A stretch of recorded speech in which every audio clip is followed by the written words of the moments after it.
Night fell upon the ruined city, and an emergency alert blared. From the radio in the broken car, an announcement blared. A pack of level 4 monsters, Belto, had appeared at Seodaemon intersection. The dispatch team consisted of level 2 Awakener, Spear Mage, Kim Sang-hoo, and the Zenkaku squad, fighting together. The gigantic Belto were wreaking havoc on the streets. Facing them was Kim Sang-hoo, charging alone into the monster encircle.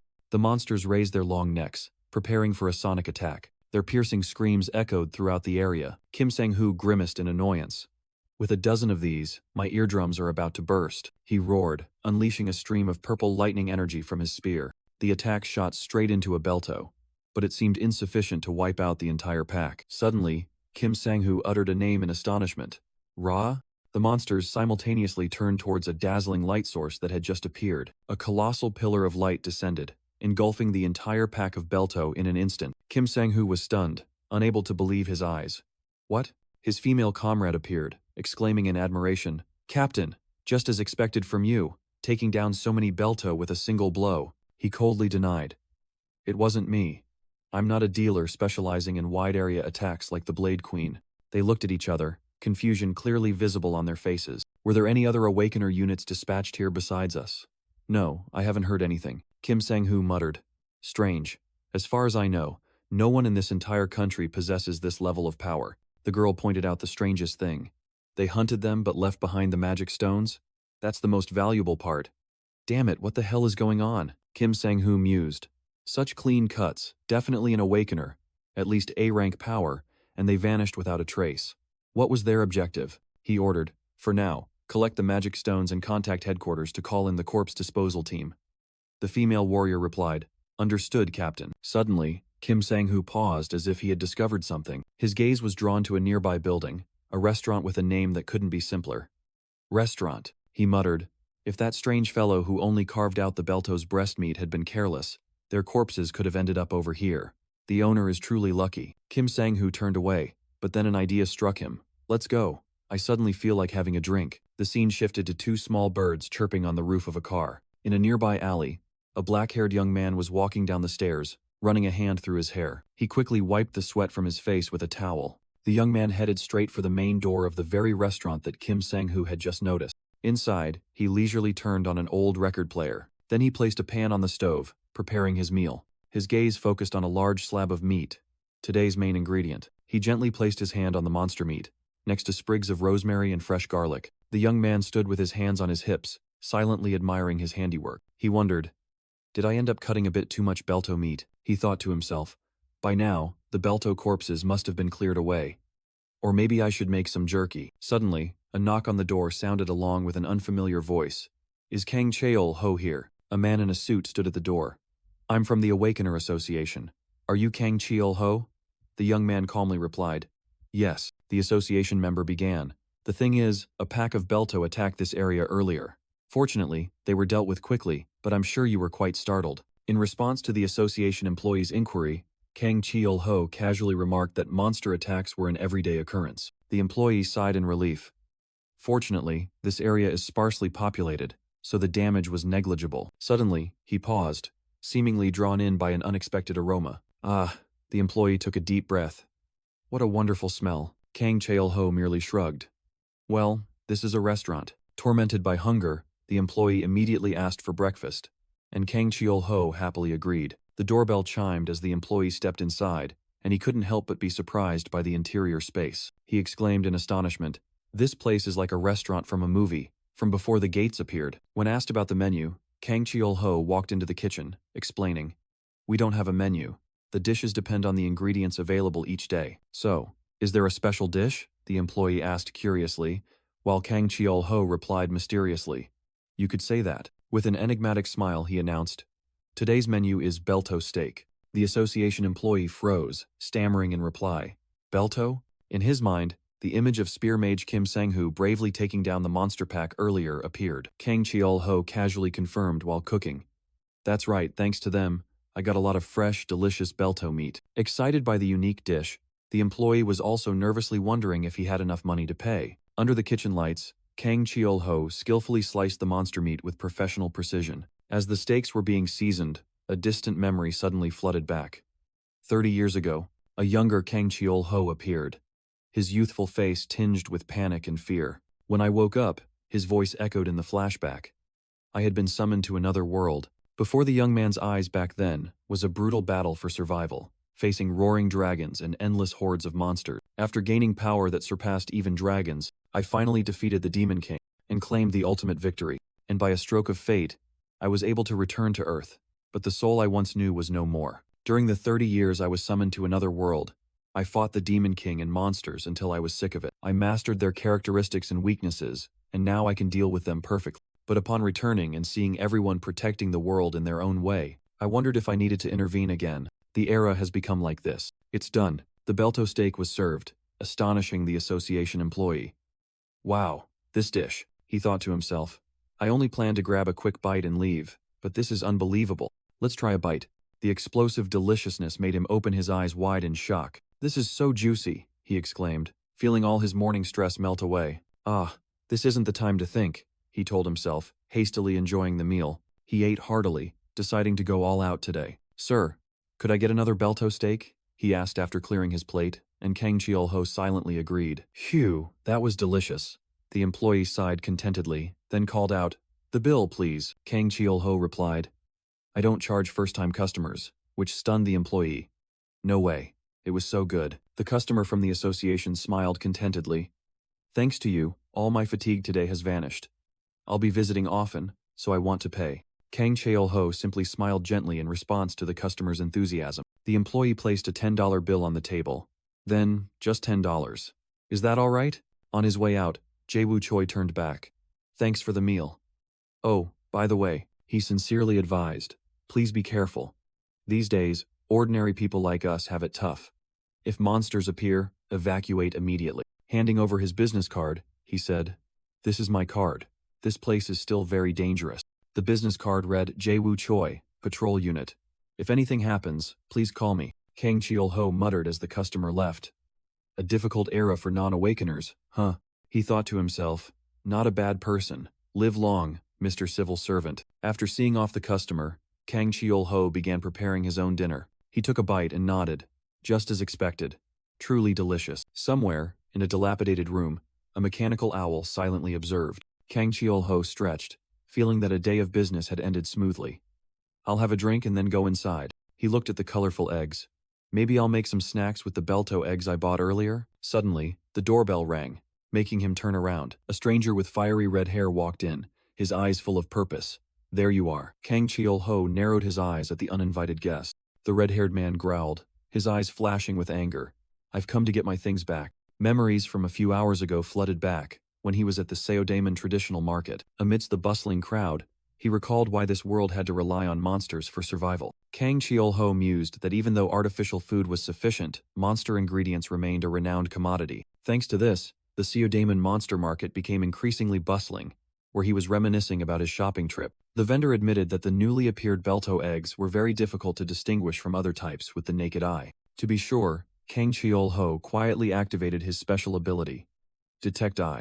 It was a treasure stolen from the Demon King, capable of seeing through the true nature of any target. A flood of information about Belto, Otaho, and Triceratops eggs appeared, confirming their powers and characteristics. He decided to buy all the eggs he had checked, thinking to himself that he always avoided using this ability on humans to spare himself from painful truth. Suddenly, he paused when he discovered a single egg that displayed no information. Without hesitation, Kang Cheol-ho pointed at the mysterious egg and asked the vendor to get it for him. Back in the present, he cracked a Belto egg into the pan, recalling the days when eating was just a waste of time on the battlefield. He once thought a good meal was a luxury, but now, only beautiful memories of it remained.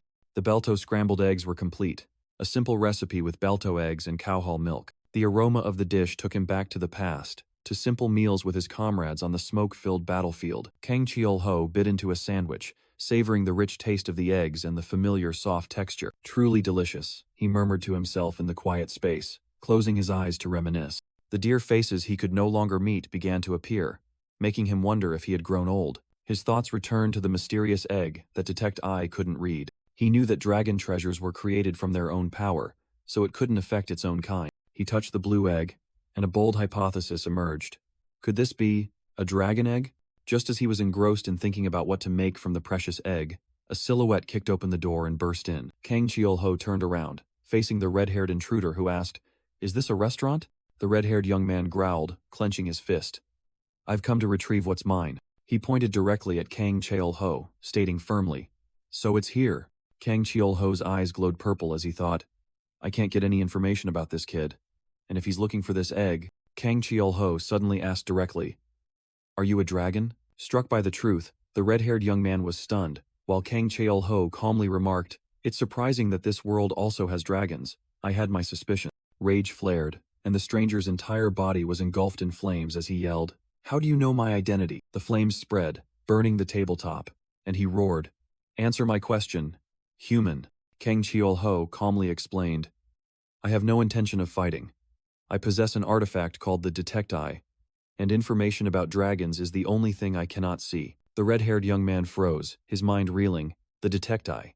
Why is a dragon artifact in your hands? This guy isn't a normal restaurant owner. "Take it," Kang Cheol-ho said. "I'm glad its owner has come for it. I hope you'll clean up thoroughly before you take it." The dragon's gaze suddenly fell upon the blue kitchen knife. "Azure Dragon Scale? Is that a weapon?" Kang Cheol-ho replied. "It's a knife, but it can also be a weapon. I usually use it in the kitchen." He was horrified when he recognized the scent from the cutting board. Dragon bone? Realizing his kin had been turned into kitchenware, dragon scales began to appear on his face in a fit of rage. "I cannot forgive you." A destructive energy orb was unleashed with a roar. "Die, you human vermin." Facing the attack, Kang Cheol-ho merely sighed in exasperation. A blue energy orb easily neutralized the attack, sending the dragon flying into the air, while Kang Cheol-ho nonchalantly lay on the floor. "Just as I thought, it's hard to clean up." He stood up, blue lightning enveloping his body, and coldly stated, "Dragons." A purple energy greatsword formed in his hand, his eyes flashing with a deadly glint. "Must be." Kang Cheol-ho swung the greatsword, preparing to deliver a decisive blow to the intruder. In a fit of rage, the red-haired young man roared, "Huh?" Kang Cheol-ho coldly retaliated with a devastating punch, recalling, "Beaten, until they obey," he finished, grabbing the defeated foe's face. Memories flooded back, a familiar voice from the past echoing, "I'm going to capture the Demon King. No time for trivial matters. Let's get straight to the point." The warrior in black armor, Mirolichus, declared, "Hand over the divine artifact. If you don't cooperate, I'll defeat you and take it." Facing him was a colossal dragon, which roared, "What nonsense is this crazy human spouting?" A smaller dragon frantically interjected, "No, father, he's Mirolichus." It clutched its head in despair. "I saw him 30 years ago. Father will surely be defeated." Mirolichus merely glanced at the young dragon, uttering coldly, A child." The terrifying memory ended, and the red-haired young man awoke with a piercing scream. Back in reality, Kang Cheol-ho calmly sat opposite him. "You're awake. Shall we talk about the cleanup now?" He took a sip of wine, setting a condition. "After you've finished cleaning, I'll let you take your belongings." He added, his voice full of hidden meaning, "I don't like dragons, so if you don't obey, I'll have to resort to a little violence." Completely subdued, the red-haired young man reluctantly picked up the cleaning rag. While wiping the floor, he explained, "I came from the S-band continent, falling here through a spatial rift." Kang Cheol-ho mused, "No wonder those monsters looked familiar. This must also be from S-band." Then he unexpectedly revealed, "In your world, my name is Mirolichus. Here, I am Kang Cheol-ho." The red-haired young man froze, his limbs stiff. "I knew it. He's that guy." Once the floor was spotless, Kang Cheol-ho permitted, "Good. Now you can go get your belongings." But instead of leaving, the red-haired young man turned back and questioned, "Why didn't you return my father's divine artifact after killing the Demon King?" Kang Cheol-ho immediately recognized the name, Ekmund Rex. "So you're that child from back then." He casually invited, "Come here. I stopped beating dragons 30 years ago," which only made Ekmund Rex more terrified. "Don't lie. You just beat me." When asked his age, Ekmund Rex hesitated, calculating, "I remember being a little over 50. Kang Cheol-ho sneered, "Then I'm older than you," making the young dragon bewildered. "Are you an elf?" The smug restaurant owner asked. "Am I that handsome?" Making Ekmund Rex blush in embarrassment. "Not really." But then Kang Cheol-ho suddenly became serious, his voice full of authority. "Anyway, punishment is the cure for disobedient dragon." He couldn't help but laugh at the dragon's tiptoeing manner. It's quite amusing to see a dragon having to tread lightly and speak softly because of a human. Teased, Ekman Rex shrieked in fear. "Dragons can be scared too. You killed my kin. Are you going to kill me too?" Kang Cheol-ho calmly denied. "I've beaten a few dragons, but I've never killed one." He further explained, "Your father's divine artifact was shattered when I fought the Demon King. so it cannot be returned. Seeing that the other party was still tense, Kang Cheol-ho changed the subject, placing a bottle of wine on the table. Do you drink? Ekman Rex arrogantly yelled. How could I drink with a mere human? Yet, with just one glass, the proud dragon collapsed, completely drunk. He mumbled drunkenly. You should be proud to drink with a dragon, making Kang Cheol-ho just give a wry smile. Looking at the blue egg on the table, he asked, Did you lay that? Ekman Rex drunkenly roared, I'm male. That's my younger brother. He began to recount his tragedy, about a spatial rift that suddenly appeared in the dragon's lair. Kang Cheol-ho concluded, So you became a lost soul between dimensions, and learned that he had been here for half a year. He mumbled, relating it to himself. Just like when I returned to Earth, making Ekman Rex curious. Didn't you return immediately after killing the Demon King? I had a few things to take care of, Kang Cheol-ho replied concisely, while the drunken dragon mumbled meaningfully. How interesting. Then suddenly, Ekman Rex's voice sharpened. Why is someone like you hiding here? Don't you want this world in your hands? Ekman Rex growled angrily. Humans always only know power and war, even when you've saved the world. Kang Cheol-ho replied indifferently, gently swirling his wine glass. That's true, but I'm tired of those things. I don't believe a human's words, Ekman Rex said skeptically, but Kang Cheol-ho merely replied. Then take good care of your only younger sister. Hearing that, Ekman Rex immediately changed his attitude, hugging the egg tenderly. My younger sister, she's so beautiful. But Kang Cheol-ho suddenly noticed something unusual. I told you to take good care of it. The egg in Ekman Rex's hands began to crack, emitting a warm light. From within, a pair of sparkling blue eyes opened, wondering blankly. What is this? Eyes? Through the still blurry vision of the newborn creature, Ekman Rex's image appeared first. The pure white baby dragon let out a clear cry, recognizing its kin. My younger sister, Kang Cheol-ho silently observed the unbelievable scene. A baby dragon had just been born right on his dining table. Ekman Rex happily asked, What do people usually call it? Kang Cheol-ho replied concisely while the red-haired young man was already thinking of a name. Kang Cheol-ho lifted the dragon and asked, Is it male or female? Making Ekman Rex angrily shout. That's my younger sister. Don't treat her like an animal. He curiously checked its mouth. It looks tiny but already has teeth. Are dragons omnivores? Ekman Rex proudly boasted. She's my younger sister, the cutest, right? Which even made Kang Cheol-ho smile. He gently stroked the little dragon's head, receiving a rare agreeing Ekman Rex suddenly became serious again, questioning, So now, where do you plan to take this baby dragon? Kang Cheol-ho fell silent, his gaze becoming distant. Then he suddenly smiled, looked out the shop door, and said, Let's eat a meal first, then decide. A sudden rain poured down, a desolate wind blew through, carrying old memories. Memories of a forest engulfed in a storm, where demons moved and the air reeked of blood. Memories flooded back. The last glass of wine we emptied, Miro, and the smell of blood.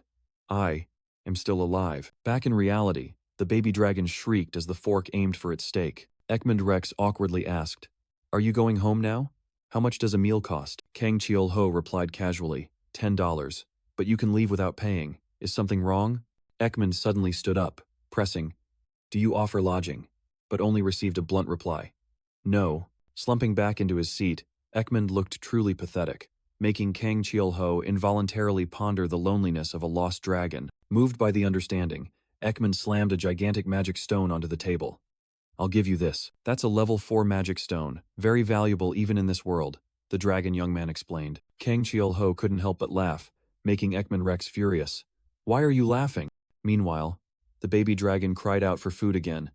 Kang Cheol-ho gently asked, Still hungry? As he fed it, he thought, surviving on Earth is truly a challenge. Even for a dragon. The image of his old comrade reappeared. Kang Cheol-ho said bitterly, Miro, I guess I won't be able to see her again. Making a decision, he said to Ekman, Stay for a few days. Having someone to share secrets with adds a little joy to life. Though grateful, Ekman still felt uneasy. But I can't just rely on you like this. Understood. I'll hold on to it for now, Kang Cheol-ho said. Then enveloped the magic stone with a surge of dark energy. The black energy gathered, tearing open space and revealing a gate right in the middle of the dining room, astonishing Ekman. From within the gate, a dapper goblin in a suit stepped out, bowing respectfully. Welcome, King of the World. A goblin? Ekman Rex stammered, while Kang Cheol-ho calmly explained. That's Kasim, my subspace manager. Kang Cheol-ho coldly asked Kasim, How many magic stones do we have in the subspace? Kasim replied from the other dimension, revealing a colossal treasure. as many as grains of sand on the beach. As for the high-grade ones, there are 5 of the highest grade, and 120 high-grade ones. Kang Cheol-ho casually handed Ekman Rex's magic stone to the goblin's hand, while the Dragon Prince stood frozen. Ending transmission. Oh, wait, Kasim suddenly remembered something. Ekman Rex whispered in horror, realizing the unimaginable wealth of the man before him. Highest, grade magic stones like grains of sand. As Kasim prepared to bow to the king of the world, Kang Cheol-ho interrupted decisively. No, he just wanted to be a normal Kang Cheol-ho. All right, Kang Cheol-ho turned to Ekman Rex, holding the little dragon in his arms. Now I want you to help me with a few things. Outside the restaurant, a peaceful day was passing by. Inside the house, the baby dragon was sound asleep on a soft pillow. Suddenly, a violent explosion outside startled the baby dragon awake. I told you, you need to control the flame precisely. Kang Cheol-ho reprimanded Ekman Rex, who had just caused the explosion. Do it again. Start.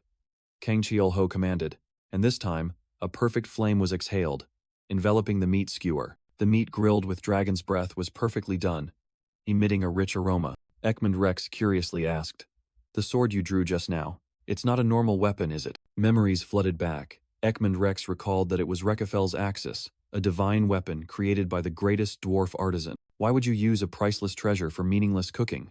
Ekman Rex questioned, but Kang Cheol-ho merely replied, "Isn't it better than hoarding them?" Faced with the simple yet devastating answer, Ekman Rex could only fall silent, secretly thinking that this person had no dragon-like aura whatsoever. Just then, a young man entered the door, cheerfully exclaiming, "Hello, boss." Jae-woo Choi, a regular customer, happily greeted. "I just stopped by while on patrol." In the kitchen, Ekman Rex diligently washed a stack of dishes covered in soap suds. Jae-woo Choi took a deep breath and said contentedly, "The taste is as wonderful as ever today." He glanced at Ekman and asked Kang Cheol-ho, "It seems you've hired a new employee, haven't you?" The dragon could only reply awkwardly, "Well, something like that." Suddenly, Jae-woo Choi got straight to the point. More importantly, a new dungeon has appeared in the underground passage between Sinchon and Seodaemon. Kang Cheol-ho listened calmly, thinking to himself, "Is that so?" A dungeon is forming. He realized these dungeons were similar to the spatial rifts he had once faced. Jae-woo Choi continued his report. "We estimate its difficulty to be around level 5, so Sir Kim Sang-hoo and the Zenkaku team will be deployed in Seodaemon." He further explained that if Seodaemon was protected by the Spear Mage, then Sinchon had the Ice Witch Chaeyeon, a name that slightly surprised Kang Cheol-ho. Jae-woo Choi sighed, talking about how they had to set up a reserve team, which left the square packed with desperate job seekers. He bitterly compared the scene to an old-fashioned labor market, feeling lucky that he was just an ordinary person but had a stable job. Realizing it was late, Jae-woo Choi quickly stood up. "Oh no, it's already this late. Thanks for the meal." After the guest left, Kang Cheol-ho remarked that the Idaho grilled beef was very popular, and Ekman happily agreed. Holding the crumpled dollar bill, Kang Cheol-ho had an idea. "Maybe I should buy more Idaho meat." Soon after, he was at a butcher shop, calling out loudly, "Give me 10 june of Idaho beef tenderloin." As he requested the meat whole, he heard a loudspeaker nearby, announcing recruitment for a dungeon raid. Kang Cheol-ho's eyes were drawn to a crowd of awakened, among whom was a familiar figure in red armor. He recognized it was Kim Sang-hoo, the level 2 spear mage, who was also observing the recruitment area. Looking at the recruitment board with roles like healer and DPS, Kang Cheol-ho found everything very similar to the game systems he used to play. As the world operated like a fantasy game, harsh laws of supply and demand also formed accordingly. While support roles were highly sought after, damage dealer positions were always saturated. A desperate awakened pleaded, "Is there any room for a DPS?" but only received a cold refusal because the team was short on healers. Jae-woo Choi quietly observed, thinking to himself about the family burdens these people might be carrying. Kang Cheol-ho also witnessed the scene, his eyes becoming thoughtful. He watched Jae-woo Choi's back as he left, a thought echoing in his mind. He's a good person, just worries about others more than himself. Jae-woo Choi walked down the dimming street, his hand unconsciously slipping into his pocket. He pulled out his wallet. It didn't look like there was much inside. A heavy sigh escaped him, revealing the patrolman's own weariness. Meanwhile, Kang Cheol-ho had returned to his restaurant. He looked around the spotless kitchen, wondering, did Khan come in already? Suddenly, the sound of the door opening made him turn around. A tall, muscular man with an exhausted expression walked in and asked, "Is the shop still open?" Kang Cheol-ho silently placed a glass of water on the table for the guest, who mumbled a thank you. The guest hesitantly asked, "Do you sell ramen here?" And Kang Cheol-ho replied simply, "It's fine, wait a moment." He took down a packet of noodles, thinking about the cheap dish that hadn't changed for 3 decades. When asked the price, Kang Cheol-ho replied, $2. The guest was stunned by the unbelievable price. Then his eyes lit up. So, can I order 5 bowls? Kang Cheol-ho was slightly surprised by the request, but the guest insisted, yes, definitely, please help me. Kang Cheol-ho's eyes flashed as he quietly activated his skill. What is this? Detect Eye. An information panel appeared, revealing the guest was a Shikshin, bringing back memories of an old comrade. He recalled the nature of this ability. The more one ate, the stronger their body became. The potential was limitless when eating high-level monster meat, but the price to pay in the early stages was incredibly harsh. Until strong enough to hunt monsters, the wielder of this ability was merely a weakling and had to endure an endless, gnawing hunger, which only subsided once a certain level was reached. Realizing the guest was still struggling in that agonizing phase, Kang Cheol-ho tore open a packet of noodles and made a decision. Immediately after, an oversized bowl of ramen with fragrant grilled Idaho beef slices was placed in front of the guest. The man was stunned. This is? And only received a simple answer. My treat. Kang Cheol-ho thought to himself. In this chaotic world, good people were always the ones who suffered the most, and he wouldn't ignore it. He offered a simple reason. We treat our first customer of the day as the man, with tears in his eyes, prepared to eat. With a sincere thank you very much, the guest took his first bite of meat. A burst of flavor exploded in his mouth, and his face immediately lit up with delight. I never imagined meat could be so rich and fragrant, he exclaimed, causing Kang Cheol-ho to subtly smirk. After that, he began to devour the remaining noodles at a terrifying speed. Not a single drop of broth was wasted as he lifted the entire bowl and slurped it dry. Holding up the gleaming empty bowl, he exclaimed contentedly, "It was wonderful." The man bowed his head, thanking Kang Cheol-ho once more, and was met with a calm nod. But then he remembered about paying, and his face changed color as he frantically discovered his pocket was completely empty. In Jae-woo Choi's pocket, beside a few crumpled bills, was a tie. He awkwardly handed the dirty money to Kang Cheol-ho, but still sincerely thanked him for the delicious meal. I'll come again next time, Jae-woo Choi said, then turned and walked away, looking tired. Ekman Rex rubbed his eyes and asked, when did you get back? While Kang Cheol-ho silently pondered the recent guest. Kang Cheol-ho thought to himself about the man's difficult life, then quickly dismissed it from his mind. Not long after, he met the man again. Jae-woo Choi was walking down the street when he suddenly stopped, sensing something ominous. Right above him, a gigantic dark gate tore through the city sky as it exploded. The gate burst open, spewing a vortex of chaotic energy down onto the panicked crowd below. At the scene, a middle-aged man tried to cross the security barrier but was stopped by a guard. I'm an awakener. Let me in to help, he pleaded. But the guard coldly asked about his rank. He awkwardly admitted he had no special skills, and was flatly refused due to the dungeon's danger level. The guard advised him to evacuate, unaware that a nearby schoolgirl had just flinched upon hearing a familiar voice. The young girl looked up, stunned to recognize the man. Dad? The father froze, crying out in despair upon seeing his daughter right in the danger zone. Mijin. He rushed towards her, questioning why she was there instead of at school. Dad will handle it. Hurry and go, the father urged, but Mijin only replied with a worried question. Worried? She burst into tears. Dad said my only skill is eating well. You eat and work all day, and don't even come home.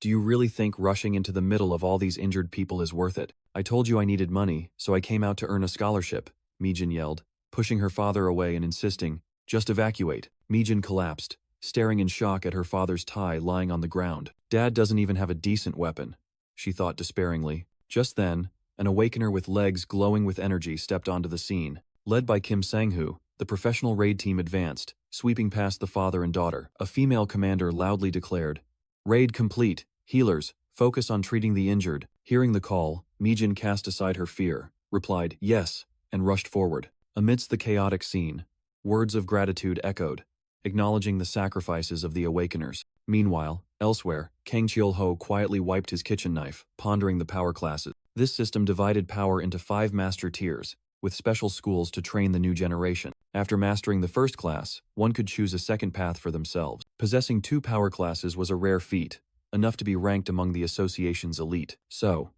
if someone awakens with a useless ability, he muttered, gripping the piece of meat. Finding peace in an ordinary job is also natural.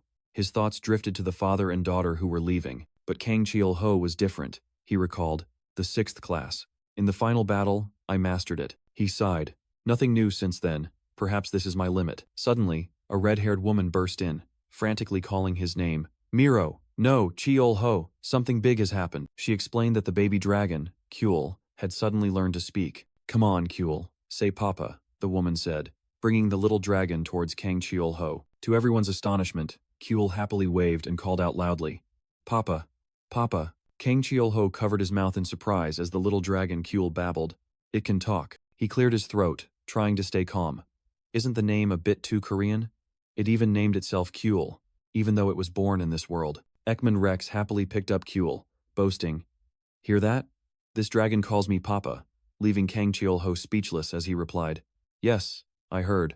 Ekman curiously asked about Kuel's potential, to which Kang Cheol-ho mused, I'm curious too. We'll probably have to wait for it to grow a bit more. Suddenly, the doorbell rang, accompanied by a deep, hoarse voice. Boss. The haggard-looking man walked in. It was Mijin's father, and he asked, Can I get 5 bowls of ramen right now? Ekman Rex sighed in exasperation, seeing Kang Cheol-ho having to deal with another reluctant customer, thinking to himself, Why do I have to run a real restaurant like this? The father began to confide. Today, I went to a gate raid party and happened to meet my daughter there. He clenched his fists, his voice full of bitterness. I couldn't even speak up or help her, because I'm just a level 7 awakener. They told me to evacuate. Meanwhile, his daughter, Mijin, a promising level 3 healer, bravely rushed into the dangerous area. He recounted the shame of going to his daughter's school. That's the girl you saw last time. That uniform was too expensive. I thought I should at least buy something to attend the parent-teacher meeting. But in the end, I only had enough for a tie. His voice trailed off in despair. What's so great about a father who can't even provide for his daughter's graduation? The man laughed in agony, burying his face in his hands. Haha, damn it. Even in this situation, I still feel hungry. Kang Cheol-ho listened silently, a sense of empathy rising within him. I am also a useless food, type awakener. After the customer left, Kang Cheol-ho returned to the kitchen and called, Ekmund. Ekmund Rex, busy, replied, What is it? Would it be all right if I fattened you up? Kang Cheol-ho's sudden question startled Ekmund Rex, who shrieked in panic. You bastard. Are you planning to wait until I'm fat and then eat me? Just kidding. Kang Cheol-ho calmly pointed at something. That's Kuel's shed skin. Still stunned, Ekman Rex asked, Why are you staring at it like that? Kang Cheol-ho replied with a serious expression. I collected them carefully. Ekman Rex shrieked in horror. I was going to keep them as mementos. A special, large-sized Atoho ramen pot was served, with Kuel's shed skin as the main ingredient. Kang Cheol-ho invited the sorrowful father. We have some leftover meat, please enjoy. While Ekman collapsed in the background because his collection had been cooked, the desperate man began to eat, completely unaware of the dish's special origin. Kang Cheol-ho watched silently, swallowing as he saw the customer eat with relish. After the meal, only the empty pot and a crumpled bill remained as a thank you. The man bowed. Thank you for listening to me, boss. And Kang Cheol-ho simply replied, It's nothing. When the last customer had left, Kang Cheol-ho stood alone in the restaurant's quiet. The father walked down the street, silently contemplating his difficult life, unaware that behind him, Kang Cheol-ho was having the same thoughts. But Kang Cheol-ho mused to himself. For those who strive to live, good things sometimes happen. He watched the man's retreating back, sending a silent encouragement. Try to survive tomorrow. I'll always be here waiting. The corner of Kang Cheol-ho's lips curved into a rare smile. So please, come back. Ekman still didn't understand. Why hasn't anything changed? Kang Cheol-ho calmly explained. He ate dragon's shed skin. It's sure to have an effect. That's a precious item. Ekman, holding Kuel, questioned. What's your reason for helping him? Kang Cheol-ho was silent for a moment, his gaze suddenly distant. He gently stroked Kuel's head, his voice deepening. My father also once had a back like that. The unexpected confession stunned Ekman.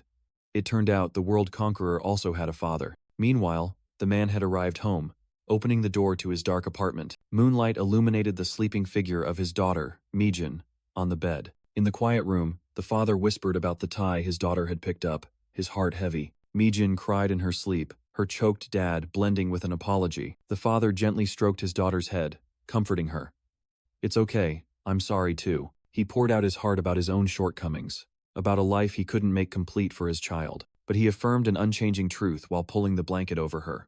I will always love you. As dawn broke, the father named Kim Manhwa rushed through the streets, frantically searching for a spot in a raid team. Upon arrival, he panted before the dungeon gate guard who requested his awakener card. The guard recognized him, asked his name, and received a hesitant reply.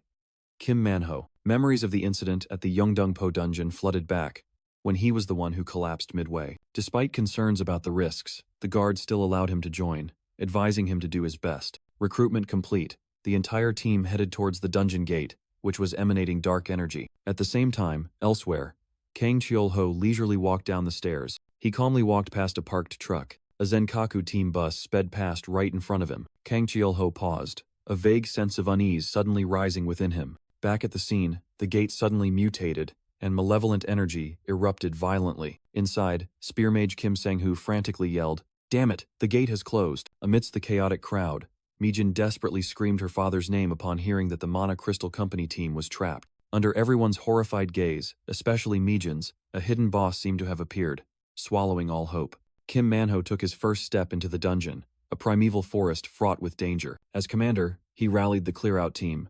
"Don't spread out. Stick close to your comrades while taking down the small monsters.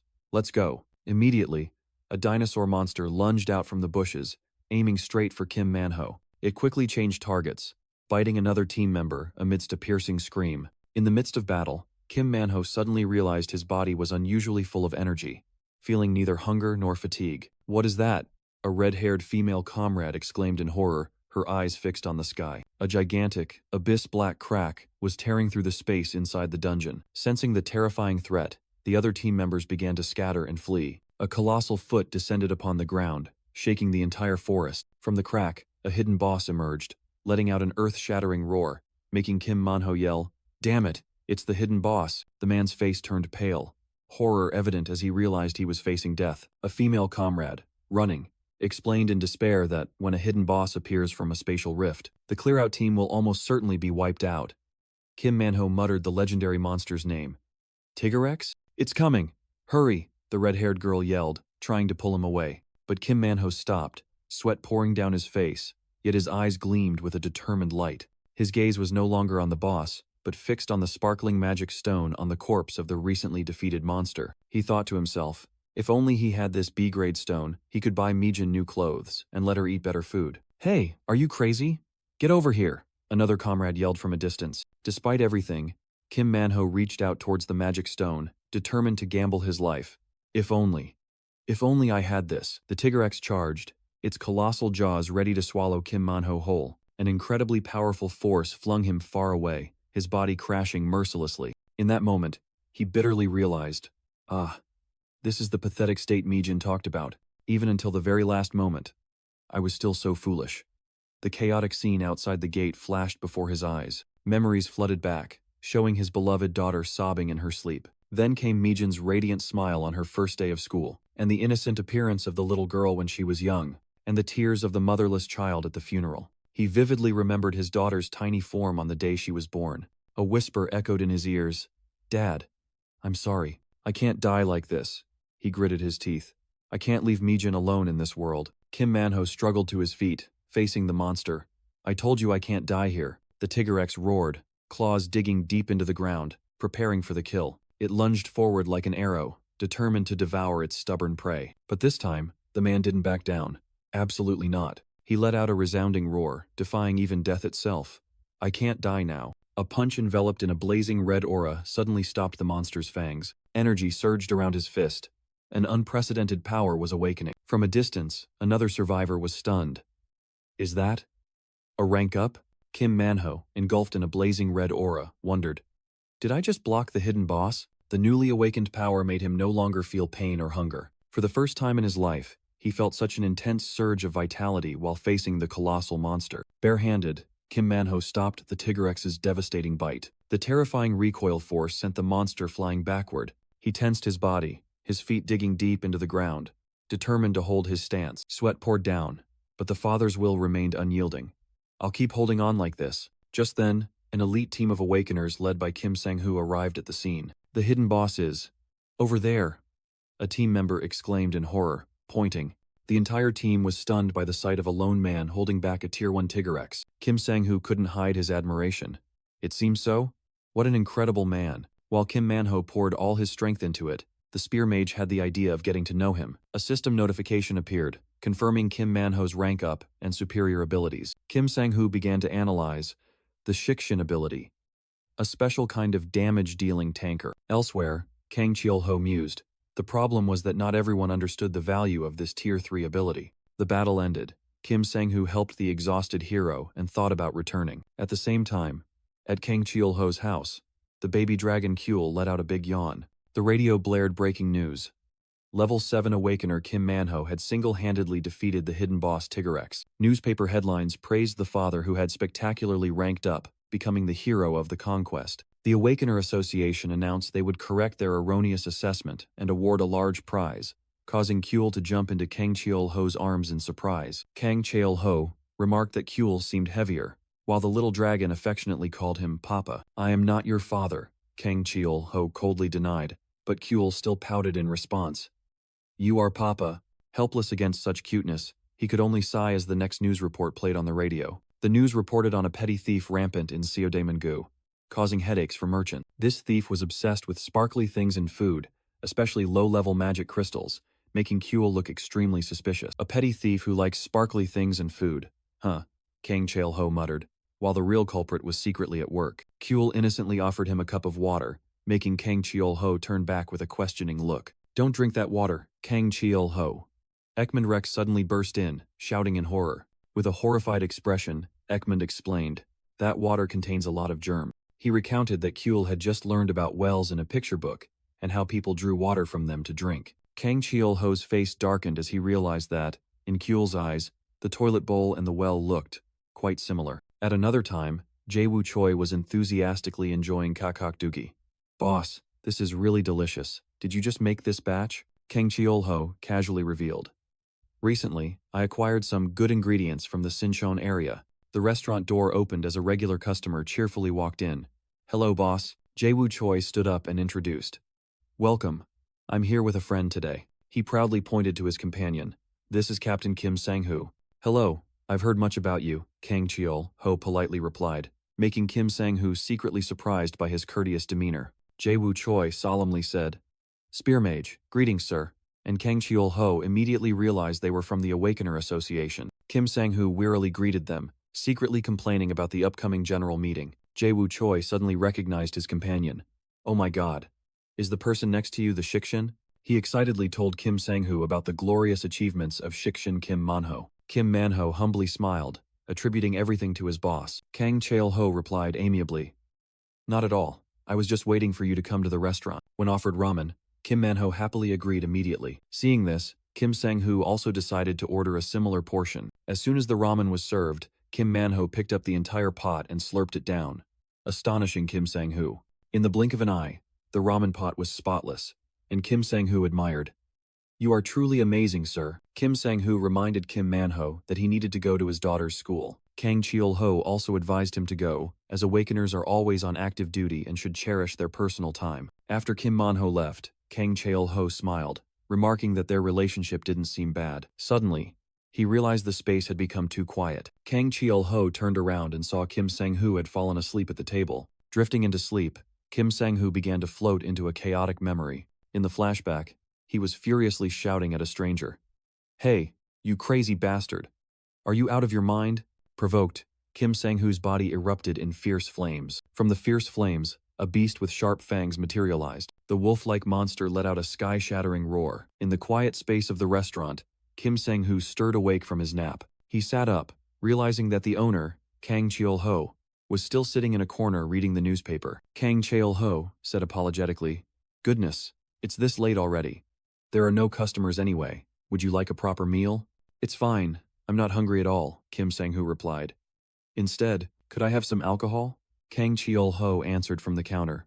"Sure, but our place only has soju and beer." Kim Sang-hoo ordered a bottle of soju and left the choice of snacks to the owner, making Kang Cheol-ho ponder. "How about sashimi?" Kang Cheol-ho suggested, surprising the guest slightly. "Yes, I just bought a very high-quality fish," he smiled meaningfully. The era of monsters had changed everything, including the ecosystem beneath the ocean. Familiar fish species from 30 years ago were now scarce. Instead, there were monster species with similar flavors, like this young German fish. Kang Cheol-ho explained as the sharp blade glided over the fish.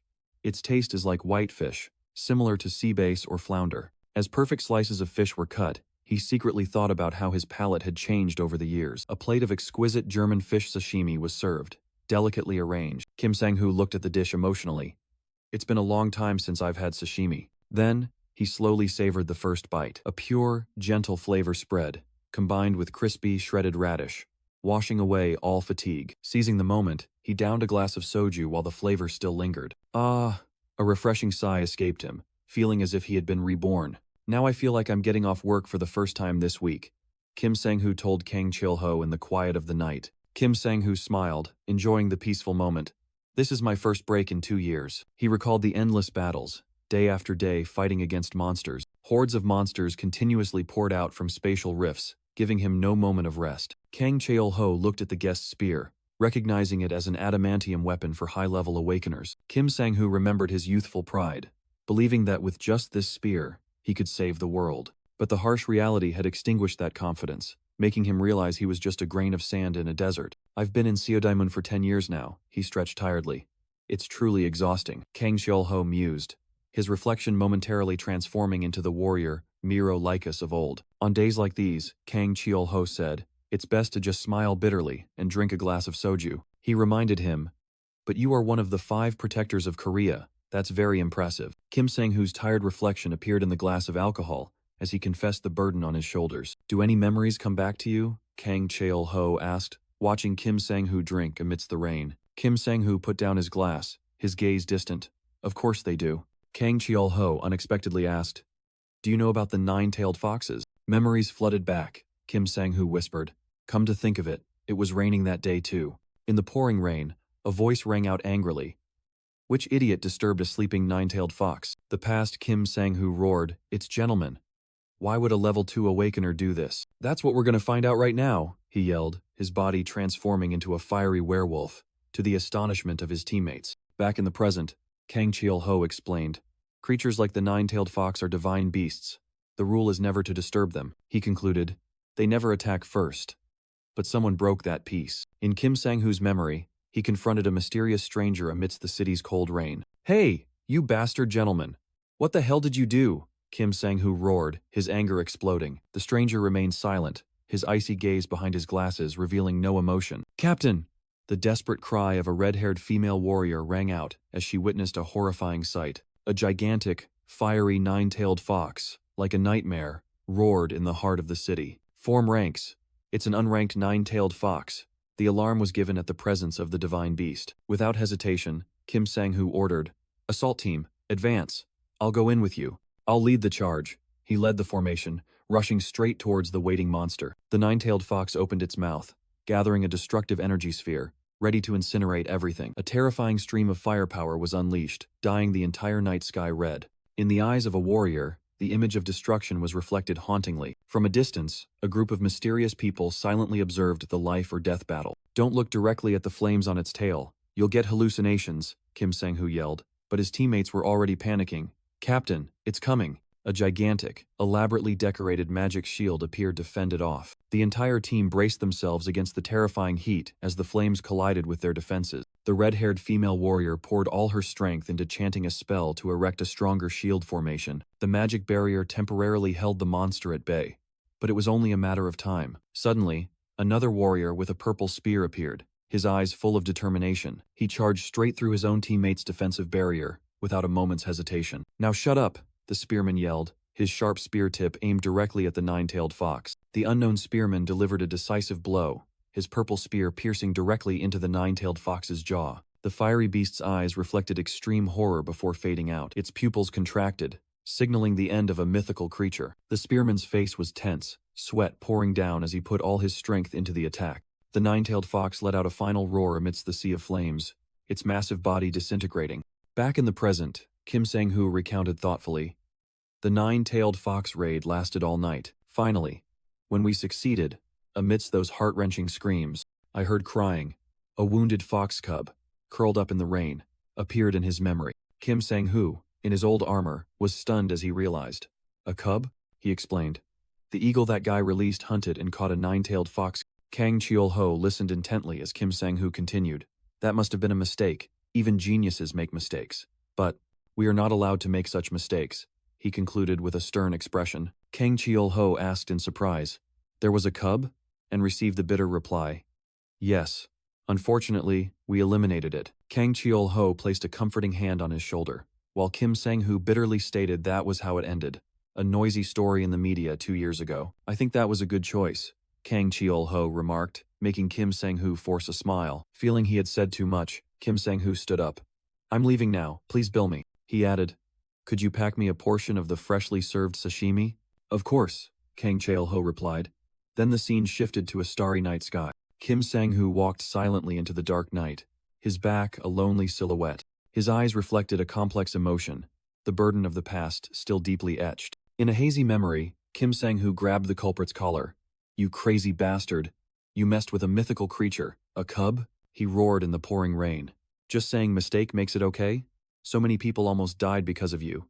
What if it happened in the city center?" Back in reality, after the heavy conversation, a bitter smile appeared on Kim Sang-hoo's lips. His lonely silhouette strode amidst the ruins, the burden of the past still deeply etched. Meanwhile, Kang Cheol-ho also sank into his memories. The nine-tailed fox, a monster I once saw on the Espen continent. He recalled that they were originally friendly, revered creatures, until he himself had to stain his hands with their blood. "I hunted too, and regretted it both times." His thoughts echoed over the image of a tragic victory. Turning back to Kim Sang-hoo, he stood amidst the desolation, telling himself, memories like these never fade. He silently opened a paper package. Inside was a carefully prepared portion of fresh meat. They remained like invisible scars, the dull ache in the warrior's heart. Like unspeakable screams, terrifying memories flooded his eyes, forcing me to constantly relive that moment. He faced the illusion of 3 blazing fireballs. In the dark forest of his mind, the ghostly flames still hovered, waiting. Suddenly, a small, clawed foot gently stepped out from the shadow. An orange 3-tailed fox cub appeared, innocently approaching the fireballs in his memory. Kim Sang-hoo gritted his teeth, confessing to himself, "I couldn't kill it. Back then, I couldn't." The image of the pale white fox cub, dying in the rain that day, reappeared, stabbing a knife into his heart, perhaps because of its desperate eyes. "I don't know, I just didn't want to," he thought. Looking at the small fox in front of him, he sat down on the ground, mocking himself. "Whatever. I've lost my right to be a guardian." As the small fox began to eat, he asked in a tone that was both scolding and affectionate, "How many mana stones have you stolen to grow 3 tails, huh?" The small fox ravenously devoured the pieces of meat Kim Sang-hoo brought. Suddenly, Kim Sang-hoo grabbed it by the scruff of its neck and lifted it, his expression cold. The fox cub growled, its body flaring with crimson energy as 5 tails appeared. He tightened his grip, his voice tense. "Listen carefully. I can't ignore this anymore. The association will act soon. Leave the city and live a peaceful life." He set it down on the ground, the spear in his hand hanging loosely. "Go." Hearing the fox's whimper, Kim Sang-hoo gritted his teeth, trying to suppress his own pain. Seeing it still hesitate, he turned his back and shouted, "Go, you fool!" A sad smile flickered on his lips as the fox finally ran off. "Yeah." Standing alone under the moonlight, he whispered a farewell. "Hurry up and go." The small fox darted across the city rooftops, a blurry orange streak in the night. It suddenly stopped, ears perked, drawn by an unfamiliar presence. Looking through the window, it saw a small white creature excitedly waving from inside. Kuel pressed against the glass, happily calling out, "Dad! Umuro!" The baby dragon's eyes widened in surprise as the fox's face appeared right in front of it. In its naive mind, a simple deduction formed. A soft, harmless creature. A new friend. Kang Cheol-ho opened the door, stunned by the sight of 2 mythical creatures playing on his bookshelf. His gaze locked onto the fox. "So it was you." Holding Kuel in his arms, he offered a gentle smile. "No wonder I sensed 9-tailed fox energy from the mountain behind. Want something to eat?" But as soon as he finished speaking, a wisp of sinister purple smoke suddenly curled up from his fingertip, and his expression turned cold. "It seems you've already eaten something somewhere." From a spatial gate, Kasim appeared and greeted, "Hello, ordinary Kang Cheol-ho. What brings me here this time?" "Huh?" Kang Cheol-ho pointed at the small fox on the table. "It's a young 9-tailed fox. Just take one of those magic stones." While Kang Cheol-ho held Kuel, Kasim respectfully offered a sparkling purple magic stone. The fox cub immediately took the stone in its mouth, and Kang Cheol-ho thought to himself, "A Tier 1 magic stone will be quite useful for its growth." The magic stone shattered, releasing a massive surge of energy. A brilliant light enveloped the fox as it fully absorbed the power. After the process concluded, Kang Cheol-ho opened the window and said decisively, "Now, go." He silently watched the small figure soar into the night, With only Kule's cries remaining in his arms, the fox landed on a pillar on a rooftop, alone in the vast city. It remembered the spearman who had driven it away. I know you're very kind, even if you pointed your spear at me. A tear rolled down its cheek. But I won't be able to see you again, will I? Meanwhile, elsewhere, Kim Sang-hoo lay in the forest, pondering. In a dark place like this, the nine-tailed fox's flames would stand out. He closed his eyes, sending a silent message. So don't come back. And, live well. His words echoed as the fox looked up at the bright moon. At the same time, at the Korean Awakener Association headquarters in Yongsan, Seoul. This is where 5 Tier 2 Awakeners, known as the nation's guardians, gathered. The association also deployed its 3 most elite Tier 1 Awakeners for special mission, and the one in charge of it all was none other than the association president, Yu Jinsu. In his office, President Yu looked out the window and sighed. Chaeyeon, it's too hot. Ice Witch Chaeyeon coldly replied. It's summer, after all. Shall I make some ice for you? President Yu Jinsu said indifferently. No, summer should be hot. Anyway, Chaeyeon seriously got to the point. The mandragoras have disappeared, haven't they? They were a type of plant monster with extremely potent toxins, capable of spreading within a 1-kilometer radius. Worse still, its scream when unearthed was powerful enough to kill ordinary people and low-level awakeners, Chaeyeon reported. 13 such plants have vanished without a trace, an extremely strange incident. Yu Jinsu chuckled. Since when did vegetables grow legs and run away? He decided, I'll call Gabi. You should discuss this with her. Shadowcat Lee Gabi? Has she returned? Chaeyeon was surprised to hear the name. Meanwhile, in an apartment, the baby dragon Kule rubbed its eyes and woke up.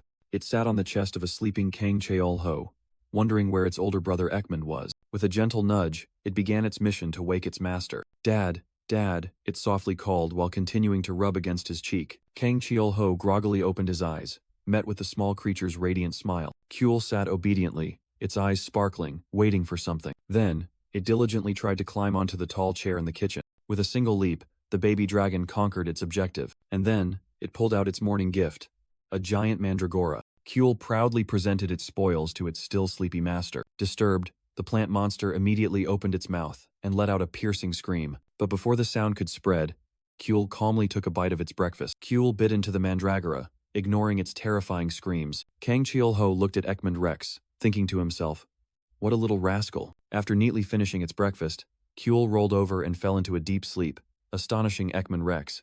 Did it really eat all of it? Holding Kule in his arms, Kang Cheol-ho explained that he had recently been investigating spatial rifts. Ekmund Rex scoffed, asking if he'd found anything, but the answer was simply, nothing. Just a lot of monsters from the Espen continent. The 2 words monsters made Kang Cheol-ho suddenly freeze, an idea flashing in his mind. He turned to tease Ekmund Rex, making the dragon furious.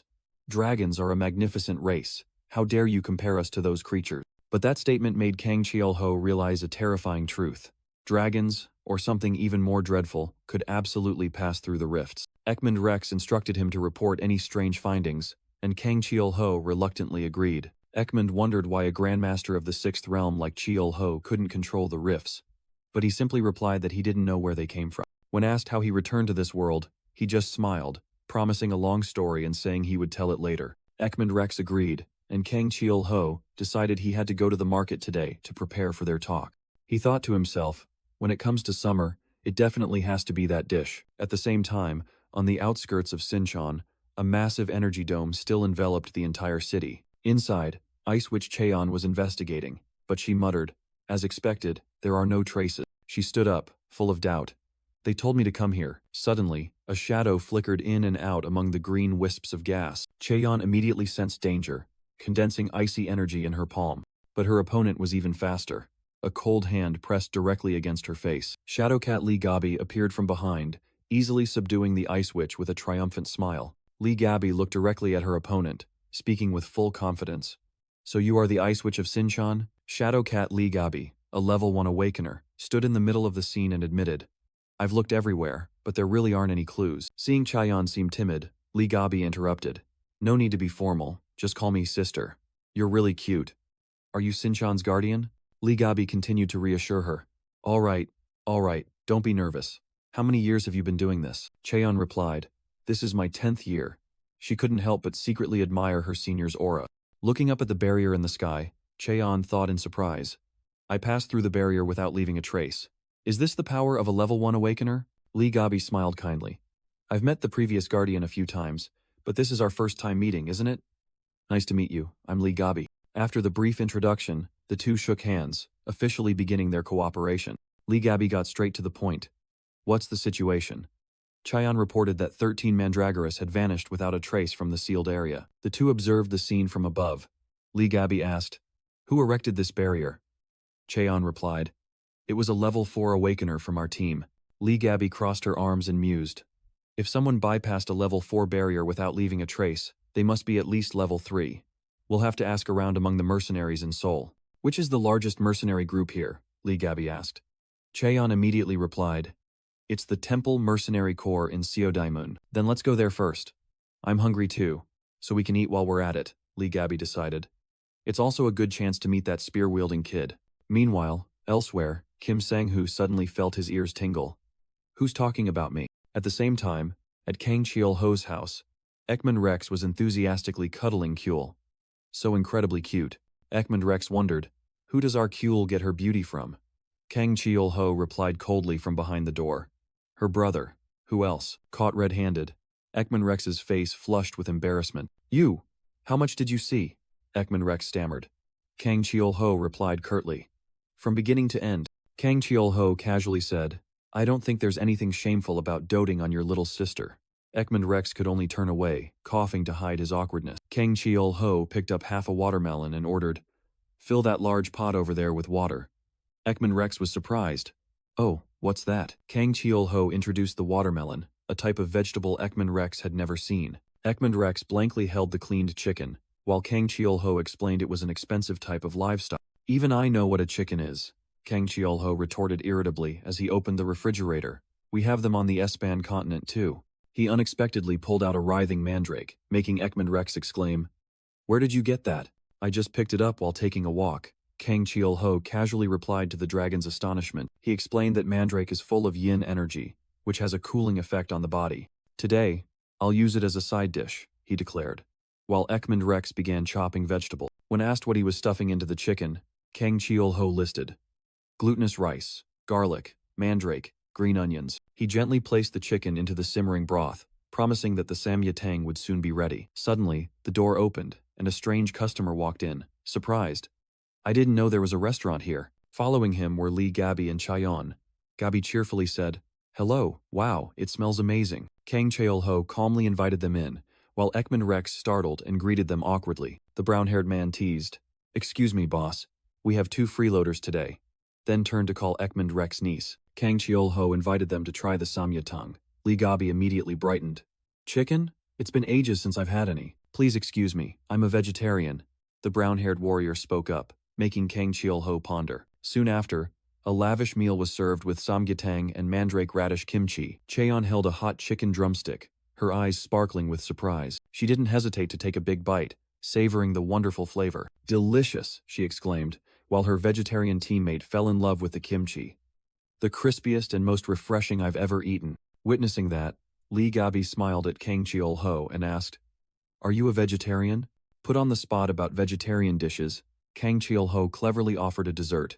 I don't know many dishes, but I have watermelon here. Lee Gabi's eyes immediately lit up, and she happily replied, Watermelon, yes please. Kang Cheol-ho began to explain the variety of ways to prepare this fruit. He decided to show off his skills. Today, I'll try a different method, then began scooping out the watermelon flesh. As he cut more strawberries, he instructed, You can add other fruits too, like strawberries or kiwis. With extraordinary speed, Kang Cheol-ho quickly put all the cut fruit into the watermelon rind. Next, he poured in a bottle of sparkling water, creating an appealing bubbly sight. The finished fruit punch made both girls exclaim in admiration at its refreshing appearance. Chaeyon smiled mysteriously.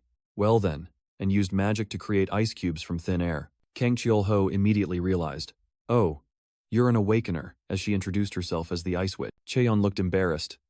Ugh, I don't really like that title. She recounted that she accidentally froze an entire arena, which is why she was given that unpleasant nickname. Lee Gabi chuckled at her teammate's embarrassment, while Kang Cheol-ho secretly thought, Why do such amazing people keep coming here? But then he shifted his attention to Lee Gabi, his gaze sharpening. More importantly, he secretly assessed. This person's aura is at the guardian level or higher, and she's unrealistically beautiful. After finishing the meal, Lee Gabby happily thanked him. Thanks for the meal. Once the guests had left and only the pile of dishes remained, the real conversation began. Ekman Rex thoughtfully said to Kang Cheol-ho, "About that woman just now, she was truly beautiful. So beautiful she didn't seem human," Ekman Rex continued. And Kang Cheol-ho simply replied, "You guessed right." As Lee Gabby and Cheon's figures faded from view, Kang Cheol-ho revealed a shocking truth. "She's an elf." Kang Cheol-ho explained, "I used Detect Eye and saw that she has the ghostly sprint skill, which only elves possess." Ekman Rex wondered, "But don't elves usually have pointed ears? Do you think she noticed us?" Kang Cheol-ho mused, realizing that this world not only had monsters from spatial rifts, but also other races that had adapted and lived here for a long time. Or worse, someone was hiding and plotting a dark conspiracy. Suddenly, he called out loudly, "Khan!" pulling Ekman Rex out of his thoughts. Kang Cheol-ho smiled. "I'll let you try a unique dish. Grab a spoon. We're making watermelon soju. We have to enjoy life a little more, don't we?" Meanwhile, elsewhere, Lee Gabby sighed after an inconclusive investigation. The brown-haired comrade teased, "Hey sis, if it vanished without a trace, why don't we just consider it a new natural law for Mandragoras?" He scratched his head in frustration, listing a series of dead ends. No witnesses, no victims, nothing unusual in distribution. Cheon analyzed, if even a level 1 Shadowcat couldn't find anything, then the answer probably lies in an unexpected direction. Unless someone ate them all, the brown-haired comrade joked, then suggested they wrap things up. But Lee Gabby still felt something was amiss. Standing in the night city, she decided, there's no physical evidence, just suspicion. But something is definitely happening. She turned to her comrade and said, "We went all the way to the Temple Mercenary Corps and didn't get any information, only shocking news." The brown-haired comrade continued, "The captain of the temple, Cheon Tae-jung, is about to retire." In a hidden corner, the man mentioned quietly lit a cigarette. Cheon Tae-jung looked up at the starry night sky, beginning his monologue. He mused about the changing landscape, where buildings had replaced trees, and asphalt had replaced green grass. Clutching his lighter, he concluded wearily, "This land, once fragrant with flowers, now only reeks of monster blood. Now, I am tired." Amidst the chaotic night, Captain Cheon Tae-jung coldly ordered, "Protect the survivors." Standing before the entire corps, he solemnly declared, "Mission accomplished." Elsewhere, Kang Cheol-ho skimmed the article about their achievements, remarking, "Impressive." The baby dragon Kyul rubbed its head against his leg, and Kang Cheol-ho smiled, asking, "Oh, you're awake?" He picked Kyul up, praising, "Your fashion today is quite good. Well done." Kyul proudly replied, "That's right. Sleeveless is more masculine, isn't it?" The little dragon was incredibly excited, unable to stop drooling. It snuggled into its owner's arms, whining daddy, and he gently responded. Kang Cheol-ho pondered, chin in hand. "What should we have for breakfast? It has to be something really delicious." He philosophized. Life is short. There are only 3 chances a day to eat well. Then suddenly realized something. He pinched Kyul's chubby cheeks, teasing, "Oh, but of course, your life isn't short at all." After some deliberation, he decided, "Then let's have white rice. Whole grains are good for health, but our bodies aren't really affected by those things anyway." "Fluffy, go wake your brother up," Kang Cheol-ho ordered, and Kyul happily ran off immediately. In the bedroom, Kyul hovered in the air, aiming straight for Ekman Rex, who was in a deep sleep. With an excited cry, the baby dragon landed directly on the dragon guest's face. Ekman Rex's piercing scream echoed throughout the house, met by Kang Cheol-ho's satisfied smile. Breakfast was ready. Bibimbap with belto eggs and vegetables, a special dish made from unique ingredients. As Ekman Rex mixed the rice bowl, he wondered, "What is this? Why does it smell so strange?" To which Kang Cheol-ho calmly replied, "Just trust me." Once mixed, all 3 tasted the first bite together. An explosive flavor astonished everyone, and breakfast began in absolute satisfaction. After the hearty meal, empty bowls lay scattered on the table. Ekman Rex asked worriedly, "Can, the little one has been strange lately. She just eats and then falls asleep. Is she okay?" Kang Cheol-ho gently stroked Kyul's chin, reassuring him, "This is part of their development process. At this stage, they eat and sleep a lot. So we'll soon know her rank." Ekman Rex excitedly picked up the yawning Kyul. "I'll put her to sleep first." The doorbell rang, and Kang Cheol-ho turned to greet, "Welcome, esteemed guest." Kim Man-ho walked in, smiling as he remarked, "Oh, the rice smells delicious." The guest ordered, "Ramen first, please. And for the rice, cold rice is best." Kang Cheol-ho smiled knowingly. Of course, cold rice with ramen is the perfect combination. While waiting, Kim Man-ho flipped through a newspaper, his eyes stopping at a familiar name. On the newspaper page was a picture of the captain of the temple mercenary corps. The peaceful atmosphere outside the restaurant was oblivious to the stories about to be revealed inside. Kim Manhwa exclaimed, "This kimchi is absolutely delicious," unaware that he was enjoying a dish made from mandragora. The door opened again, and Jae-woo Choi entered with an enthusiastic voice. "Greetings, sir, and greetings to Lord Shikshin." Jae-woo Choi chuckled. "Looks like you're here to eat," then turned to Kang Cheol-ho. "I just stopped by to say hello. This summer heat is really harsh," Kang Cheol-ho said as he handed him a glass of cool water. Jae-woo Choi proudly boasted about his abundant stamina, while Kang Cheol-ho secretly thought, "That's thanks to the mandragora." Jae-woo Choi suddenly lowered his voice. "By the way, the spear mage must be feeling quite uneasy lately, right?" Hearing this, Kim Manhwa interjected, "The spear mage, Cheon Tae-jung, is about to retire." Kang Cheol-ho was stunned by the shocking news. "Retiring?" Kim Manhwa explained with a heavy expression. "This matter is related to the great invasion at Seodaemon Gate 10 years ago." Kang Cheol-ho started to recount. That was Kim Sang-hoo's first mission, when 4 of the 5 guardians had fallen. The story revolves around Cheon Tae-jung, the head of the Temple Combat Unit, a level 3 awakener with power far exceeding the norm. He was an outstanding commander, the hero who saved everyone during the great invasion at Seodaemon Gate 10 years ago. At the same time, in the association office, Chairman Yu Jinsu mused. "I knew this day would come, but," hearing a knock, he allowed the guest to enter. Cheon Tae-jung entered, greeting. "Long time no see, Mr. Chairman." In the quiet space of the office, the fateful conversation began. "Do you really have to retire?" Yu Jinsu asked directly, and Cheon Tae-jung replied decisively, "Yes, I must." "Why?" Yu Jinsu questioned, receiving only a simple answer. "Because it's time for me to retire." The chairman couldn't control his emotions, slamming the table and shouting, "Don't you think it's too sudden? You're the one who built this corps. I've always been by your side since the hardest days," Yu Jinsu continued, his voice filled with anguish. Cheon Tae-jung slammed the cup onto the table, interrupting. "Listen carefully, Mr. Chairman. No one does everything alone," he calmly explained. "From now on, others will continue to bear the burden." Looking out at the sunset, the veteran warrior sighed. "I'm tired. I finally want to put this burden down." Finishing his words, Cheon Tae-jung stood up and left, leaving a remark. "We'll talk later. I'm busy." Yu Jinsu stood silently in the room, his heart heavy. Sang-hoo, he must be in a lot of pain. Meanwhile, the successor had been decided. A promising young awakener named Kang Hyuk. As night fell, Cheon Tae-jung stood alone in the city, muttering, "What a perfect day." In his mind, a past scolding echoed, "You crazy bastard. Did you hear the word hope?" On a deserted street, Cheon Tae-jung and Kim Sang-hoo stood facing each other in silence. Meanwhile, at a nearby restaurant, Kang Cheol-ho was meticulously preparing ingredients. The door opened, and Kim Sang-hoo wondered, "There's a restaurant like this here?" While Cheon Tae-jung confirmed, "I told you so." Kim Sang-hoo politely asked the owner, Kang Cheol-ho, "Hello, do you have a menu?" Kang Cheol-ho replied, "Today's meal is a Korean-style set meal," which surprised Kim Sang-hoo. The young owner turned to the older man. "What do you think, sir?" and secretly thought this person was probably around his age. Cheon Tae-jung sat down and asked directly, "May I have a moment of your time? Are you busy?" With a serene expression, he continued, "No, I'm not busy anymore. Please, make yourself at home." Kang Cheol-ho smiled back. "All right." Kim Sang-hoo unexpectedly interjected. "Oh, I was just showing the way. Only this gentleman is staying.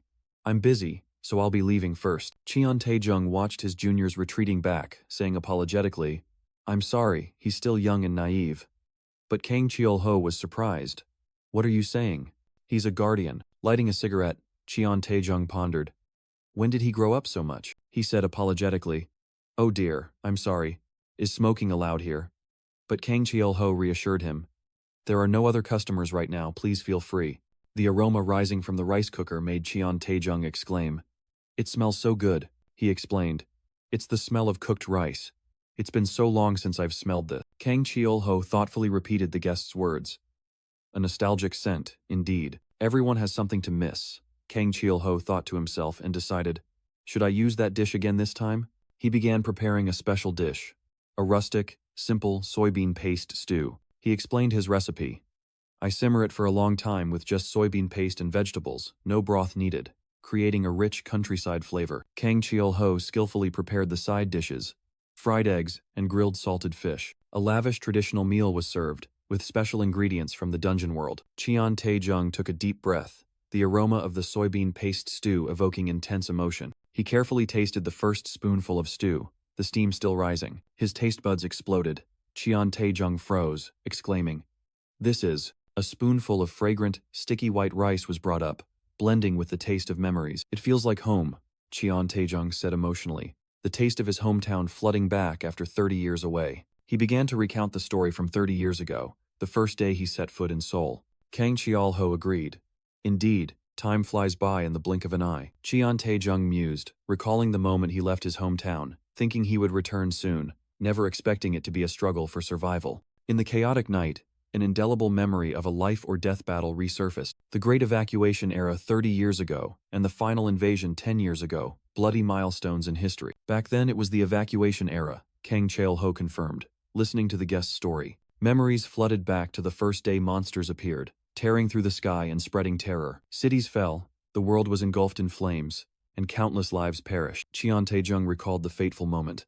"At that time, I happened to pick up a sword and my power erupted. So, I led the survivors from my hometown to Seoul, because the strong must rise up." Taking a puff of his cigarette, he concluded, "That was the beginning of the Temple Mercenary Corps, and when the world was rebuilt, the title Guardian was born from that." Qian Taejung began his story, speaking of a Korea that was now just the city of Seoul, shielded within an energy dome. He recalled the event 10 years ago, the day D-rank monsters flooded into the world. That was the final great invasion, and a young man was struggling to resist. The young man thought to himself, "It's really strong." Facing the giant monster, he desperately realized, "I'm no match for it alone.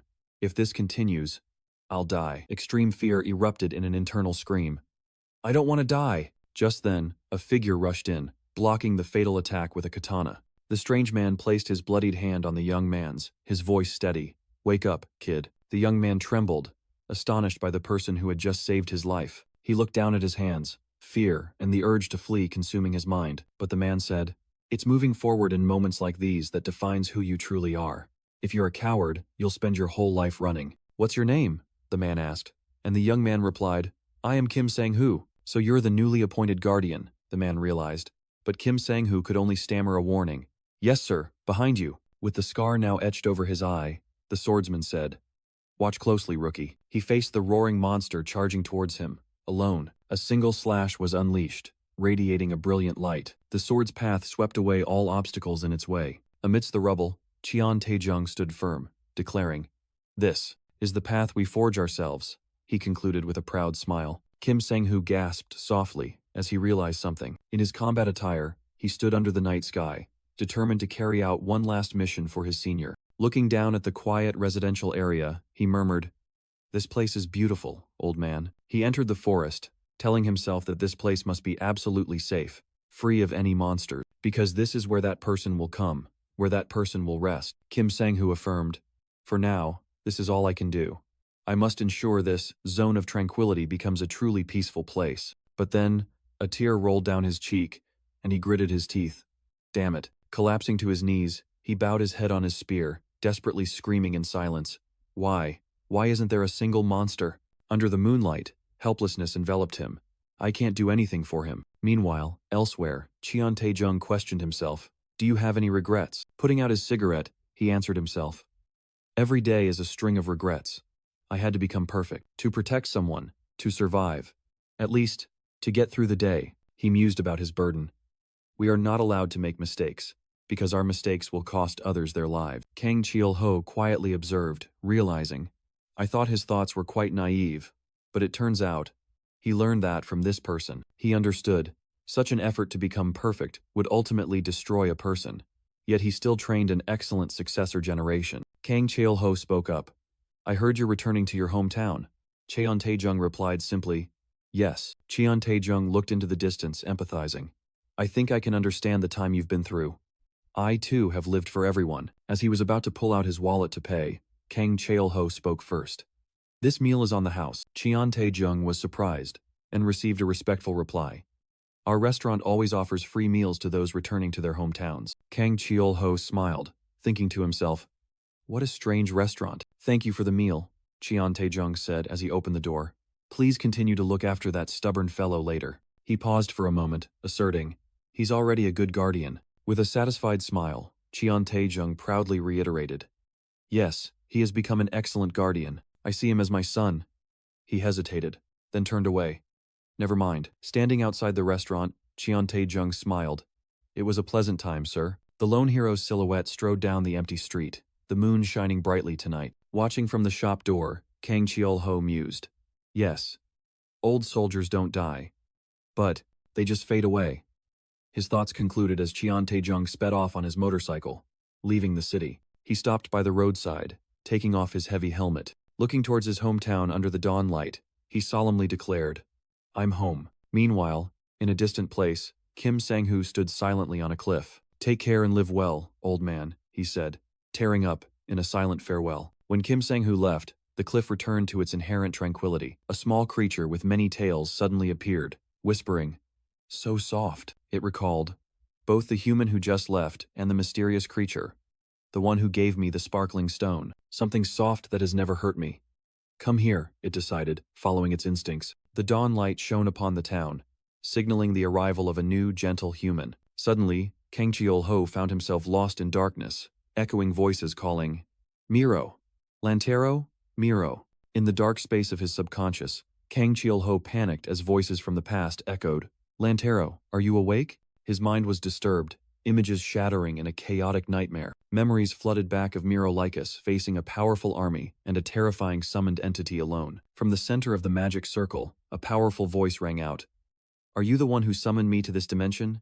A horned mage unleashed a fierce magical attack towards the hero. What nonsense are you spouting? Miro Lycus replied, his face cold and unwavering. I don't understand. His armor gleamed, blocking the magic attack that had just struck. In an instant, the attacking magic circle began to crack under immense pressure. The enemies did not falter, continuing to unleash a barrage of magical attacks. But Miro Lycus was faster. He delivered a steel punch, shattering the magic barrier. Kang Cheol-ho jolted awake, gasping for breath, covered in sweat. He raised a hand to his forehead, the lingering echoes of the dream battle still deeply etched in his mind. Just as he sat down at the table, he saw Ekman Rex sprawled on the floor and asked in surprise, What's wrong with you? You're emitting such overwhelming killing intent, Ekman Rex yelled. And you ask me what's wrong? Kang Cheol-ho gently rubbed his forehead and tiredly offered a brief apology. Damn it, it's nothing, he muttered. It's been almost 10 years since the war ended, yet I still get like this sometimes. He suddenly realized, perhaps, it's because yesterday I heard about the great invasion in Seoul 10 years ago, the day I confronted the Demon King. It couldn't just be a coincidence. Looking at the faint dawn light outside the window, he concluded thoughtfully, even so, we probably won't meet again here. Kang Cheol-ho stood with his arms crossed, watching Kyul, his face filled with resignation at her cries. He sighed, seeing the entire wall transformed into a scribble, thinking to himself, at times like these, you really do look like a child. Let's see. What did you draw here? Chicken?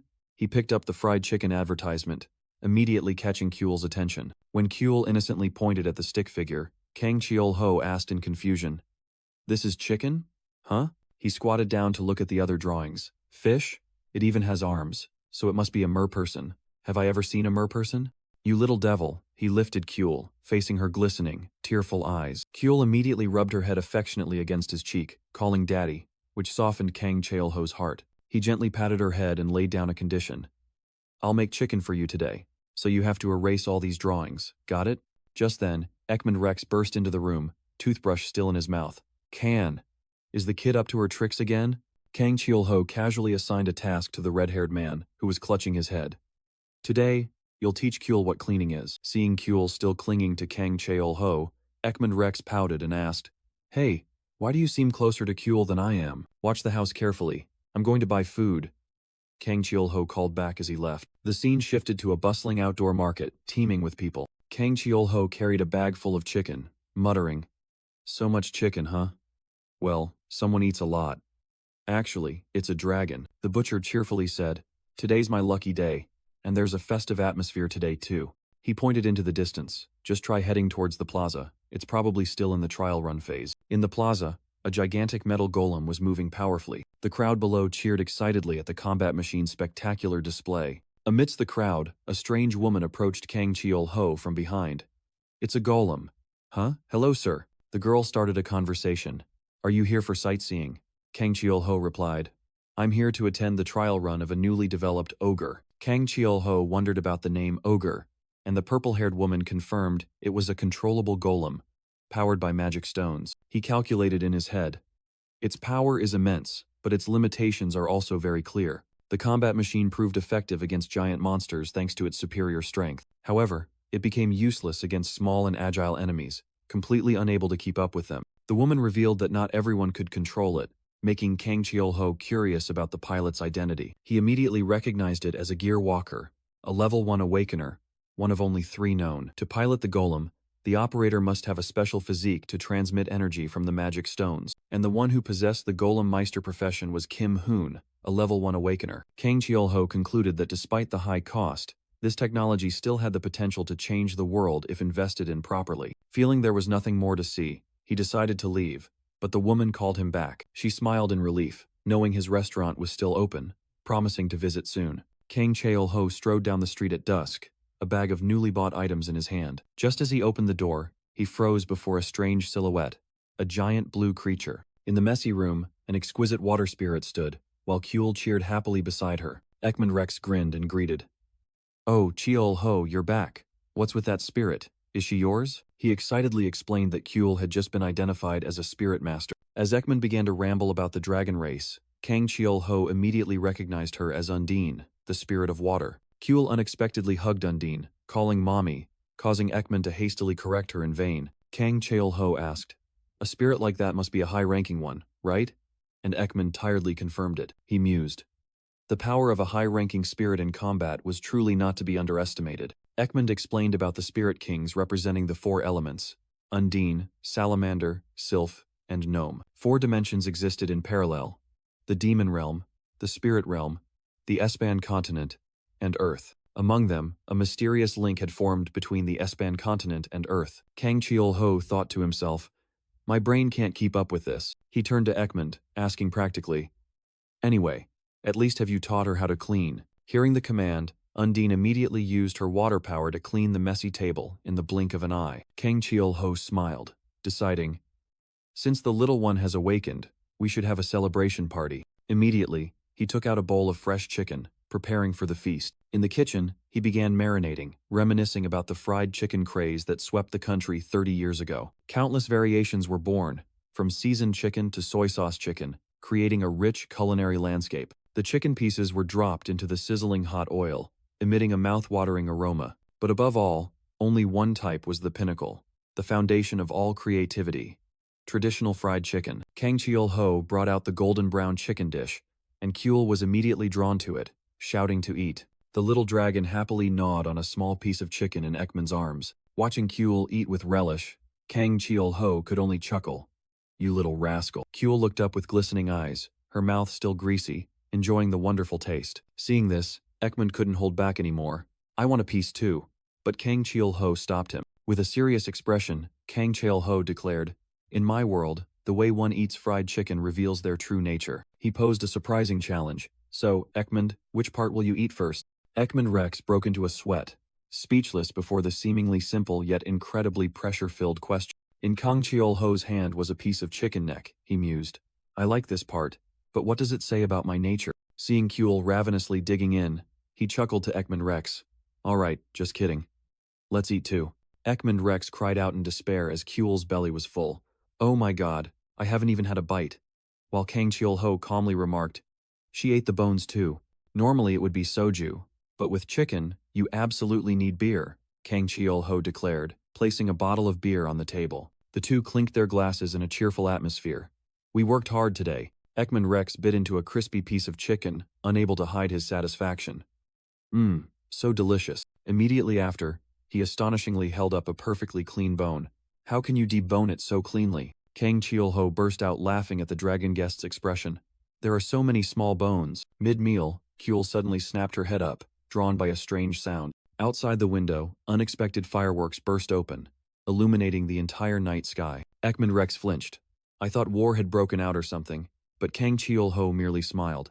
"It seems the festival is still ongoing." He picked Kuehl up, gently explaining, "Those are fireworks. Is it your first time seeing them?" And the little dragon joyfully exclaimed, "Papa." Looking at Kuehl with affection, Kang Cheol-ho suddenly realized, "Come to think of it, she's always been in the restaurant. Khan, when will she be able to transform?" Ekman Rex replied, "Now that she's awakened her profession, I think it'll be soon. then curiously added, "And fire breath too?" "Yes," Kang Chil-ho smiled expectantly. "I'm really looking forward to that." Under the brilliant fireworks, he secretly dreamed of the future. "I'll buy her beautiful clothes, take her all over the world, tie her hair, and buy her a necklace." At the same time, in a top-secret laboratory, a giant mechanical drill was being started. Kim Hoon, the golem pilot, irritably complained, "The machine is too heavy. The magic stone's performance isn't as expected. We need a metal that absorbs mana better." He sighed, tiredly entering the changing room, unaware that someone was already waiting. A familiar voice rang out as the purple-haired woman smiled. "You've worked hard," causing Kim Hoon to remind her. "This is the men's changing room," Kim Hoon teased his purple-haired teammate. "Just because you're called an old lady. Are you really acting like one now?" "Damn it, because of that test, I've only had water all day," he grumbled, while she had already found a restaurant. He brushed her off. "You? You're even older than my mom," then asked about the restaurant, and she concisely replied, "In Seodaemun." The purple-haired woman mentioned that the place was near Kim Sang-hoo's area, then abruptly asked about Commander Cheon Tae-jung's retirement news. "Unfortunately, he's a good man," Kim Hoon called out from the locker, while the woman admitted it was time for him to rest. With a distant look in her eyes, the woman silently wished she also had a homeland to return to. Changing the subject, she asked about the new magic stone, and Kim Hoon remarked that the mana concentration was quite high but not entirely pure. Leaning against the locker, he confirmed it came from the newly ranked level 1 dungeon, but something felt very suspicious. She explained it was a cave-type dungeon in Incheon, with no monsters, except that the sky had started emitting strange light. At the same time, at that very location, Kang Cheol-ho sensed an anomaly as the necklace in his hand began to vibrate. He looked up at the purplish sky, sensing something was about to descend from above. He recalled countless treasures acquired from dragons and even the Demon King in the past, currently managed by Kasim. Memories of dragons always being terrified and avoiding the name Miro Lycus flooded back. Using the magic power staff, one of those treasures, Kang Cheol-ho confirmed a large source of magic power was being detected. From afar, he saw Kim Sang-hoo's team defeated and wondered what the hell had happened at this magic stone mine. Sensing the abnormally excessive magic power, he frowned, realizing, "I knew it." Cracks began to appear in the sky above, signaling a terrifying event was about to begin. The cracks spread, tearing through space in an explosion of crimson energy. A colossal, sturdy gate appeared from nothingness, emitting a dazzling light. Immediately after, a horde of ferocious bull-headed monsters roared, pouring out from the gate. Amidst the chaotic battlefield, Kim Sang-hoo yelled, "Damn it! Formation D, prepare for engagement. The giant boars are pouring in." He continued to command, "The rest of you, block them from the outside. That's a level 6 great boar that has evolved into a combat form." At the same time, on another flank, Kim Man-ho braced himself, his Shikshin ability erupting from his hand. He unleashed a massive energy shield, halting the monster's furious assault. Returning to Kim Sang-hoo, he shot down like an arrow, yelling, "I'm coming," to save a desperate teammate. The spearman landed powerfully, sending dust flying everywhere. He looked back with stunned eyes, roaring, "Are you crazy?" Without a second's hesitation, Kim Sang-hoo swept his spear horizontally, creating a storm of energy that swept away the monster. Even so, his face remained tense as he looked ahead, sensing an even greater danger. A dark cube hovered in the sky. He immediately recognized. The final boss has appeared. Prioritize saving the injured. The cube shattered, unleashing crimson lightning bolts that engulfed the entire battlefield. Kim Sang-hoo froze, seeing himself surrounded by a monster army many times larger. All around, his teammates were falling before the enemy's ferocity. Sweat pouring down, Kim Sang-hoo faced a captain's choice. "I have to choose," he told himself. "If I want to protect the remaining members and civilians, I must choose to provide rear support." But then, the image of blood-stained hands appeared in his mind. What about the teammates trapped at the front? Is choosing the majority the right thing to do? Clutching his spear shaft, he recalled a saying, "Heroes say they regret every day." His eyes burned with inner turmoil. How much pain did they endure at the crossroads of life and death? It's disgusting. Looking at his blood-stained hands, he was honest with himself. "Honestly, I just want to run away." But then, Cheon Tae-jung's voice echoed in his memory. "Taking one step forward in times like these is what truly makes one strong." Inspired by the teachings of old, Kim Sang-hoo declared, "I will become a true hero." A team member spotted an ally surrounded and shouted, "I'll lead. Formation A, break through with force." Kim Sang-hoo charged forward alone, facing a sea of ferocious boar monsters. The spear in his hand flashed, unleashing a torrent of purple lightning that swept across the battlefield. The other members also charged, fighting valiantly amidst the enemy encirclement. But the monsters were too numerous. Kim Sang-hoo gasped for breath, feeling his mana nearing depletion. Just then, a blazing red cube appeared. The first boss had revealed itself, giving them no moment of rest. A teammate yelled a warning.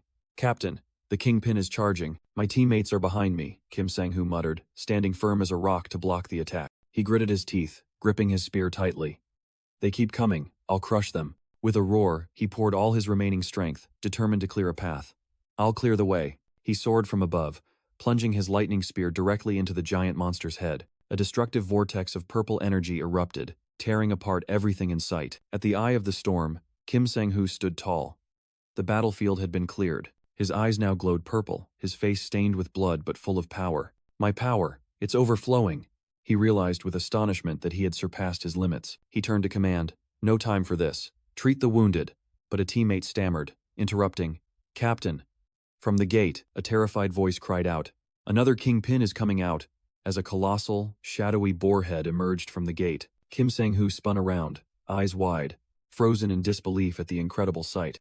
Despair was quickly replaced by the captain's resolve. He growled, "Damn it, prepare for full defense. Retreat to the rear when I give the signal." The second boss, the kingpin, let out an earth-shattering roar. A team member despaired. "We just need to hold out. Reinforcements will come." But his eyes shattered in panic. "How long can we hold out?" Suddenly, a figure appeared in midair, carrying a mysterious blue energy. The stranger turned, his sharp gaze locking onto the horde of monsters. Kim Sang-hoo's teammates were stunned by this unbelievable intervention. In a flash, the boar monsters were engulfed by the energy. In just an instant, they vanished without a trace. Kim Sang-hoo stood frozen amidst the battlefield, whispering, "What the?" The monsters had completely evaporated, leaving only scattered black fragments falling from the sky. He rushed to his teammate. "Manhwa, can you get up?" Kim Manhwa was helped up, responding confusedly. "I'm fine. Aside from the burns, I'm okay." Kim Sang-hoo gripped his arm, ordering, "We need to retreat now. Let's get out of this dungeon quickly." He helped his teammate escape. Even so, Kim Sang-hoo couldn't help but look back, trying to comprehend what had just happened. Elsewhere, on a high rock outcrop, the mysterious intervener looked down, wondering, what the hell just happened? He suddenly recalled someone's instruction. "That reckless one, please continue to look after him." Sitting on the cliff, he mused, "Consider this the price for saving your lives today." Meanwhile, Kim Sang-hoo turned to question Kim Manhwa. "More importantly, you said you were level 2. The mysterious figure smiled. "With this battle, he has reached the master class. Korea now has its 4th level 1 awakener." Kang Cheol-ho's stomach rumbled, signaling a gnawing hunger. Amidst the magnificent sunset, he decided, "How about we eat first?" He quickly built a roaring, vibrant fire. Sitting by the fire with Ekman Rex, Kang Cheol-ho remarked, "The fire isn't big enough yet. Wait a moment." Ekman was astonished to see Kang Cheol-ho easily return, carrying a large armful of firewood. Meanwhile, Ekman Rex secretly wondered, just how strong is this guy, really? When Kang Cheol-ho asked, Ekman startled and replied, "Oh, nothing." Kyul stared curiously at the dancing flames, muttering a single word, "Fire?" Immediately, a brilliant magic circle was summoned by Kyul, making Ekman Rex panic. "Kyul, what are you doing?" From the circle, a beautiful water spirit appeared, extinguishing the fire with a cool rain. Kang Cheol-ho sighed in exasperation. "I'll go get more firewood." Finally, the feast of grilled king boarbelly was lavishly laid out. Ekman Rex eagerly reached for a piece, but Kang Cheol-ho stopped him. "Wait." He skillfully wrapped the meat with vegetables, explaining, "This is called a meat wrap." The explosive deliciousness made Ekman Rex exclaim with utter satisfaction. After eating his fill, Ekman Rex asked, "Khan, are you still investigating that dungeon?" Kang Cheol-ho recounted. "Today, at the Magic Stone Mine dungeon in Incheon, I saw a large horde of boars, all combat types." He mused, recalling the image of the ferocious monsters. They've become incredibly aggressive in just a few days. But when the spatial rift opened, Kang Cheol-ho revealed, that wasn't the energy of the Espan continent. He put forth a terrifying hypothesis. Perhaps Earth is connected to yet another dimension. A phenomenon beyond comprehension is occurring. 4 energy gates converging into one point. At the Korean Awakener Association headquarters, the aftershocks of the battle still lingered. President Yu Jin-soo reviewed the report on the Incheon dungeon raid, exclaiming, "Truly astonishing." He informed Kim Sang-hoo, "Ever since that blinding light, the monsters have completely vanished, even the bosses." Gabby said the exact same thing, Yu Jin-soo mused. "What the hell happened, anyway?" Then he smiled. "In any case, Congratulations. You've reached the realm of a job master and are about to become Korea's 4th level 1 awakener. Kim Sang-hoo asked a very practical question. That's good news. Does my salary increase too? And received an affirmative answer. He sighed. But what's the point if I don't have time to spend it? Refusing the offer of leave, he only requested, please just make sure my team gets their rewards. When asked about his new profession, Kim Sang-hoo stated firmly, yes, I've chosen Steelheart. The Steelheart ability grants its owner 2 lives along with a dramatically increased defense. Once mastered, his entire body will become as hard as steel. He recalled the life or death moment facing the giant monster, determined not to let his teammates risk themselves like that again. Yoo Jin-soo nodded. A wise choice. Go rest. Gabi is already handling the mine investigation. I was just about to head back, old man. Kim Sang-hoo stood up, responding to the president's reminder with a jest. In the elevator, he fell into thought. That light held no malice. On the contrary, it gave me a warm feeling. Memories of the Belto incident flooded back. And he wondered, is this a mysterious force, or is someone helping us? He connected the events. The Belto incident and the Magic Stone mine. Their commonality is an unprecedented power. Looking out at the night sky, he could only hope. For now, we can only pray that power never turns against us. The scene shifted abruptly. A barbecue party with soju was already laid out by a cozy fire. At the table, soju was poured, signaling a long night of heartfelt conversation. Ekman Rex raised his glass, calling out, Cheolho. By the flickering fire, he asked curiously, is the Demon King strong? Kang Cheolho took a sip of wine, casually replying, oh, of course, he's incredible, but I'm stronger. As the flames flared, the next question was posed. Do you hate the Demon King? And the answer was a confession. There was a time when I did. Memories flooded back. Kang Cheolho recounted. The people who helped me when I first arrived in that world were all slaughtered by the Demon King's army. He reminisced about the bloody years of war, where blood washed away blood. By the time the war ended, not a single friend remained by his side. His eyes burned with deep hatred. I hated the Demon King. He recalled the moment someone performed a summoning ritual, calling out King of the World. A winged entity carrying a giant scythe appeared, coldly asking, was it you who summoned me to this dimension? Those were the words of the Demon King, the one he once hated. Returning to reality, Kang Cheol-ho revealed a shocking truth. That day, the Demon King said he was also summoned by someone. Ekman Rex was stunned, and Kang Cheol-ho affirmed, literally summoned. Someone called him to the Espan continent. And someone also summoned me, he explained, leaving Ekman Rex astonished. To the question, so how did you get back? Kang Cheol-ho simply remained silent. He sank back into his memories of 10 long years wandering through the desolate world, searching for a way home. In the midst of despair, a spatial rift opened, revealing familiar modern buildings. I returned home through that path, he concluded his story. Hard to believe, right? But it's the truth. Ekman Rex looked directly at his friend, his gaze firm. I believe you. Ekman Rex looked directly at his friend, his gaze firm. I believe you, Cheol-ho. You've been through a lot, Ekman said sympathetically as Kang Cheol-ho stood up, lost in memories. He only replied with a tired smile. Not really. Both raised their glasses. Kang Cheol-ho began to open up. Yes, I still hate the Demon King, but at the same time, I pity him. Being thrown into an unfamiliar world is an unbearable loneliness. Sleep dragged him back to the dark past. Miro Lycas. I often have nightmares. They're usually about the war. Watching loved ones die, it hurts so much. It feels like nails are hammered into my heart every day. He recalled the moment he held his fallen comrade's body. Desperate screams echoed in his mind. Those nails are huge, and they hurt terribly. I had to rely on other things to survive, like alcohol. If I was drunk, at least, I could sleep. Looking down at the girl who had sacrificed herself in his arms, he told himself, if I weren't strong enough, I would have gone mad long ago. Or perhaps, I already am mad? Kang Cheol-ho woke with a start, drenched in sweat. Another nightmare, he panted, then felt a warmth on his chest. Huh? On his chest, Kuel was curled up, sleeping soundly, soft snores emanating. The tension on his face gradually melted away as he looked at the small creature. Ah, when did I roll over here and fall asleep? He wondered, gently patting Kuel. He glanced over, seeing Ekman Rex sound asleep in an odd posture. And he's sleeping in another strange position. A gentle smile appeared on his lips. Just a normal morning. Kang Cheol-ho walked down the stairs, ready for a new day. As he stepped outside, a surprising voice rang out. Young man. Kang Cheol-ho was surprised when an old woman called out to him. He asked, do you mean me? The old woman asked for directions to the Arirang Express, making Kang Cheol-ho respond in confusion. Huh? He pondered about the strange train, while the old woman worried because no one knew the way. Muttering in despair, the old woman turned and walked away, leaving Kang Cheol-ho watching her go. Stepping inside, he still wondered about the Arirang Express and the strange encounter. Shaking off his wandering thoughts, Kang Cheol-ho decided it was time to open the shop. The restaurant space was quiet, ready for a new day. He began his preparations, carefully wiping down the sharp kitchen knife. Every corner of the bar was meticulously cleaned, reflecting the morning Sunday. The door opened, and a regular customer in a smart suit walked in.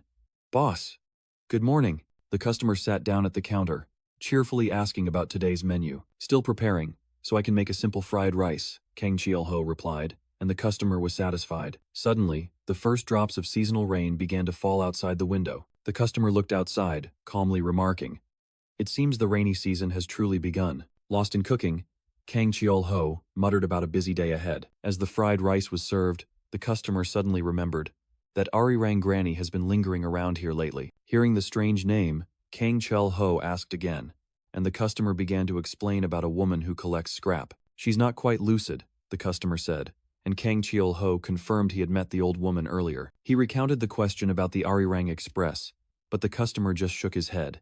No one knows. Looking at the plate of rice, the customer mused about the past, about the losses that had left many unable to recover. The customer left in the rain, leaving behind advice. "It's best to just leave things as they are." Kang Cheol-ho watched him go, silently thinking about a world in a tumultuous period of change. The silhouette of the past warrior, Mirolikas, overlapped his current image, a reminder that this world was built on scars. He realized that from the old woman to the customers, all were carrying their own emotional wounds. The next morning, Kang Cheol-ho started a new day as usual in the bathroom. Suddenly, a noisy sound made him rush outside to investigate. Before him was the sight of Ekman Rex enthusiastically cheering for Kuel, the baby dragon radiating a stream of emerald energy. The energy flickered out. Kuel spread her arms innocently while both men sighed, assuming the transformation attempt had failed. "Does transforming also require a trick?" Kang Cheol-ho asked curiously, and Ekman Rex explained that the first time is always the hardest. He gently picked up Kuel, who was already dressed in tiny clothes. Kang Cheol-ho thought to himself, "As expected, she's quite big. When she fully transforms, she'll probably be about 5 years old." Just then, Kuel unexpectedly glowed again, stunning both men. Light enveloped her small body, and her clothes began to tear apart. Amidst the fragments of energy, Kuel appeared in the form of an adorable white-haired girl. Kang Cheol-ho was utterly speechless at this miraculous sight. The little girl toddled forward, extending her small hands towards him and babbling, "Bappa, Bappa." Her tiny bare feet took their first steps on the floor. He gently lifted her chin, meeting her clear, determined gaze. Kuel flashed a radiant smile, revealing her cute fangs, and happily called out, "Bappa." Kang Cheol-ho was still bewildered by Kuel's adorable human form. Ekman Rex cheered joyfully, lifting Kuel up. Kuel succeeded. He proudly boasted, "She's never even been outside, and she's already transformed. Truly my little sister." Kang Cheol-ho immediately assigned, "You find clothes for Kuel to wear, I'll prepare the food." At the same time, outside, it began to pour rain. A white curtain of rain enveloped the deserted alley in front of the restaurant. The regular customer, having just left, muttered, "It keeps raining, and I have a little tenderloin left. I'll make sweet and sour pork." Kang Cheol-ho stepped out onto the porch, suddenly stopping when he saw a figure. A strange old woman approached, greeted him, and asked to shelter from the rain for a moment. Although invited inside, the old woman refused. "It's all right. When it rains, I have to hurry." Kang Cheol-ho thought to himself, "This old woman's voice is completely different from before." The old woman turned away, her eyes sharp, showing no sign of confusion. Seeing this, he offered his umbrella to her. "At least, please use this." The old woman thanked him, then suddenly asked, "Oh, do you sell black bean noodles?" Kang Cheol-ho turned back inside, replying, "Currently, I don't have the ingredients. Let me check." He stood silently in the kitchen, his gaze thoughtful, directed towards the door. In the distance, the old woman's back, pushing a cart, gradually disappeared into the rain. "How strange," Kang Cheol-ho muttered as he watched the figure disappear into the distance. The rain continued unabated. A warning appeared. "The rainy season is prolonged. Beware of water monsters." The radio blared, explaining that the water monster Kelpie becomes many times stronger when it rains. "Boss!" Kim Hoon slammed his beer glass onto the table, shattering the silence. Slumped over the table, the young pilot, drunk, asked Kang Cheol-ho, "How do I impress a girl? Before I was summoned to another world, I only had one fleeting romance, Kim Hoon confessed in his drunken state. He recalled 2 years ago, when a hidden boss appeared and Lee Gabby saved his life, making him realize that his ideal type was a strong woman. Strong women are so captivating, he mumbled. They're cool, they're beautiful.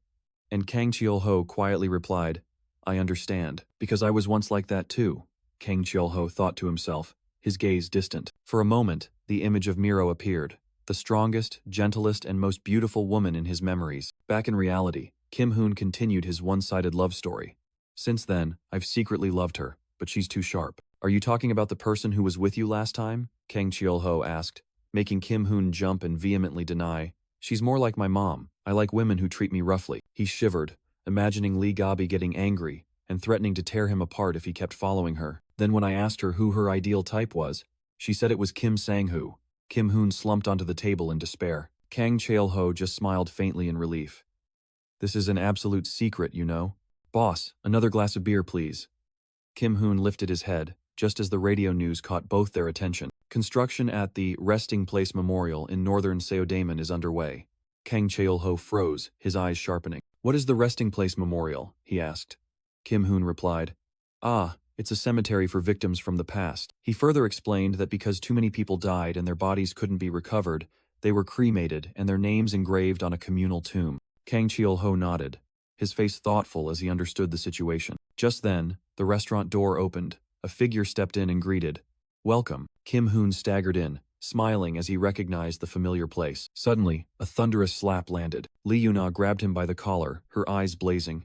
Drinking again, you bastard. She dragged the drunkard away, ignoring his mumbling, and said, Stop making a scene and come with me. Her eyes were still blazing with anger. Being dragged away, Kim Hoon still tried to turn back and thank him, leaving Kang Cheol-ho to watch with a sympathetic gaze. Under the pouring rain, Lee Yuna held an umbrella for both of them. Impatiently, she created an energy field to silence him, making Kang Cheol-ho secretly wonder, Is that the Blade Queen? Once they were out of sight, Kang Cheol-ho began cleaning up, his mind full of questions. He recalled the girl's words. Kelpie have appeared in the city center. They are especially ferocious. Looking out at the rainy night, an ominous premonition crept into his mind. The rain still poured outside the window, washing over the city. In the kitchen, a small sound echoed. Kyul was trying to open the refrigerator. This child is down here to steal ingredients again. Kang Cheol-ho smiled, gently picking her up. Kyul giggled, calling Papa, her small dragon tail wagging behind her. The little girl suddenly grew pensive. Someday Kyul will return to the Espan continent too, but then she immediately brightened up, proudly pointing at her tail. Kang Cheol-ho hugged her tightly, silently vowing to create many beautiful memories until that day. Suddenly, the sound of the front door opening made him jump and turn around. Kang Cheol-ho instructed Kyul to stay quiet, blaming himself for letting his guard down. An elderly woman walked in, and Kang Cheol-ho breathed a sigh of relief as he recognized the regular customer. The elderly woman asked about the black bean noodles, and Kang Cheol-ho invited her in, saying it would take a little while. Noticing that the elderly woman's tone and demeanor were completely different from last time, Kang Cheol-ho began to grow suspicious. He quietly activated his detect eye to check. The results showed the elderly woman was 100% a civilian, not an awakener, but her status was amnesia. He thought bitterly of the shattered souls after the tragedy, wounds that even otherworldly magic couldn't heal. If it were possible, perhaps he himself wouldn't be having nightmares every night. Deciding to use his cooking skills to comfort her, he went into the kitchen, not expecting the elderly woman to suddenly cry out in surprise. Kyul's clear eyes looked up, full of curiosity. The little dragon girl had stepped out on her own with an innocent expression. The elderly guest was stunned, unable to believe her eyes. To her astonishment, Kyul toddled closer, wagging her small tail. Kang Cheol-ho broke out in a cold sweat, the situation completely out of his control.